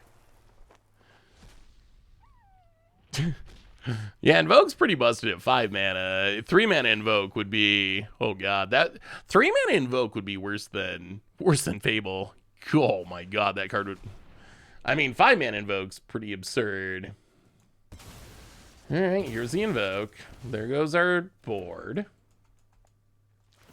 Opponent loses their Dork. Well, play the land. Equip Nahiri. Can we just once get a free equipment? Just one time. One time. No, it's a land. I guess we shouldn't have played the land then. Opponent down to 5. Well, kill the Reflections. If this Nahiri lives, miracles happen. Miracles happen. It could be the Nahiri miracle on Aftermath release afternoon. Opponent. Sheoldred. And go for the throat. Well, not yet. Actually, I bet it's a Braid. I bet that's the plan. Opponent passes. We draw. We get drained. Oh, wait. That might change things. That might change things. Sort of once in future. Come on. Come on.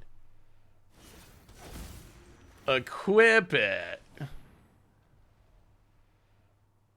Did we do it? Oh!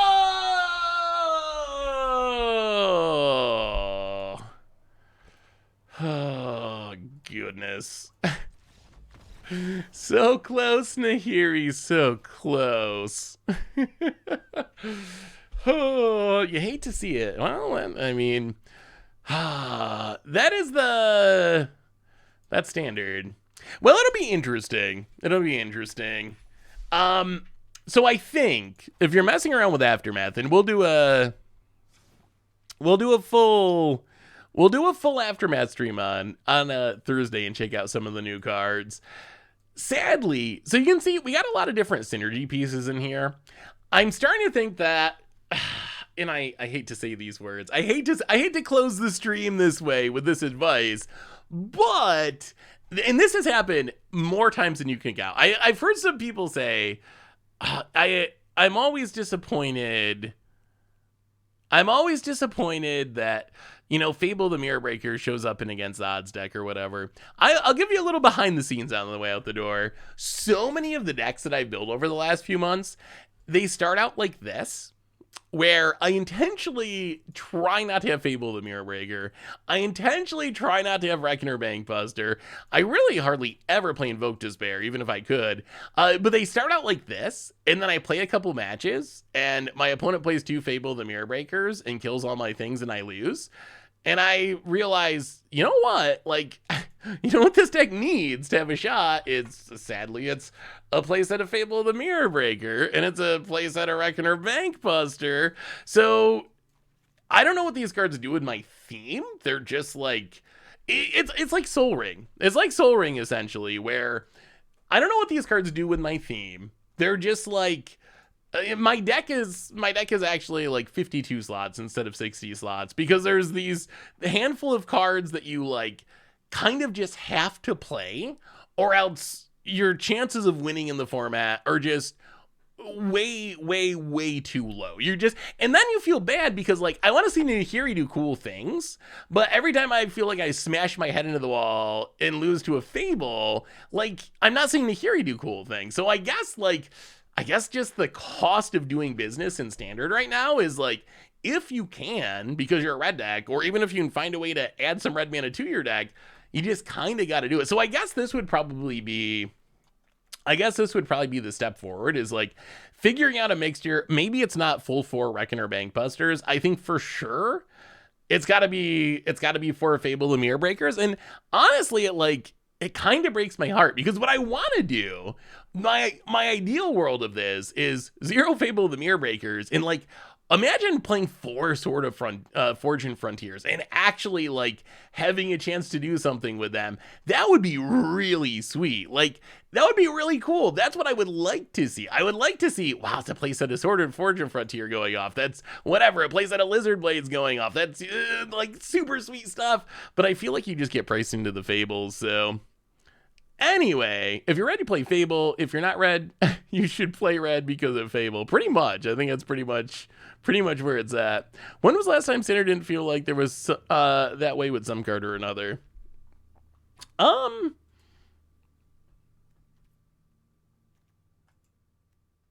I mean, I don't know. Is it normal? I don't think it's normal. I'll have to do some research on that. I don't think it's actually, so I would say, I wonder if I can find, historically, so maybe historically, maybe historical comparisons just don't matter anymore. Maybe the arena era is just different than what we saw in the past. But like, historically, once decks and cards start becoming like 30, 35, 40% of the meta, that's normally where it's like ban me. And normally that's where you see Aetherworks Marvel get banned. That's where you see Jace get banned. That's where you see, historically, once you reach that point. So I feel like Fable's at that point now. Like 50% is a big number. That's a very big number. So anyway, sort of a sad note to end on. The good note is we have a ton of stuff to explore still. A ton of stuff to explore still in this new Aftermath format. We got a little sneak peek today, a little early sneak peek, thanks to it coming on a little bit early. Thanks to Wizards. But Thursday, expect some sweet brews. Hopefully, fingers crossed with the new Aftermath cards. Can you build an Narset deck? Yeah, that's on my list. There's a bunch of stuff in Aftermath I want to try. So we'll try some new stuff with the set out Thursday. In the meantime, Replay YouTube. That's where you can find all the old streams, including this one in the future. Normal YouTube, tons of stuff going up on there. And one more reminder that our sponsor today is Card Kingdom. And if you need some magical cards, you get them over at cardkingdom.com/mtggoldfish. And most importantly, thank you to all of you for hanging out, for messing around with some Pioneer and from Standard, talking about rotation and all that stuff. How do you think Mardu equipments would work? I mean, there's definitely good enough mana to play 3 colors. So I think the question would be, what does black add to an equipment deck? But if you want to go Mardu, I think Standard can definitely support it. The mana's good enough. But on that note, everyone, I believe that brings us to the end of our stream for today. So thanks so much for hanging out, everyone. You're amazing and awesome. And I will see you on Thursday to have some more fun, play some more Aftermath. So until then, everyone, have a good one. I love you all, and I will talk to you soon.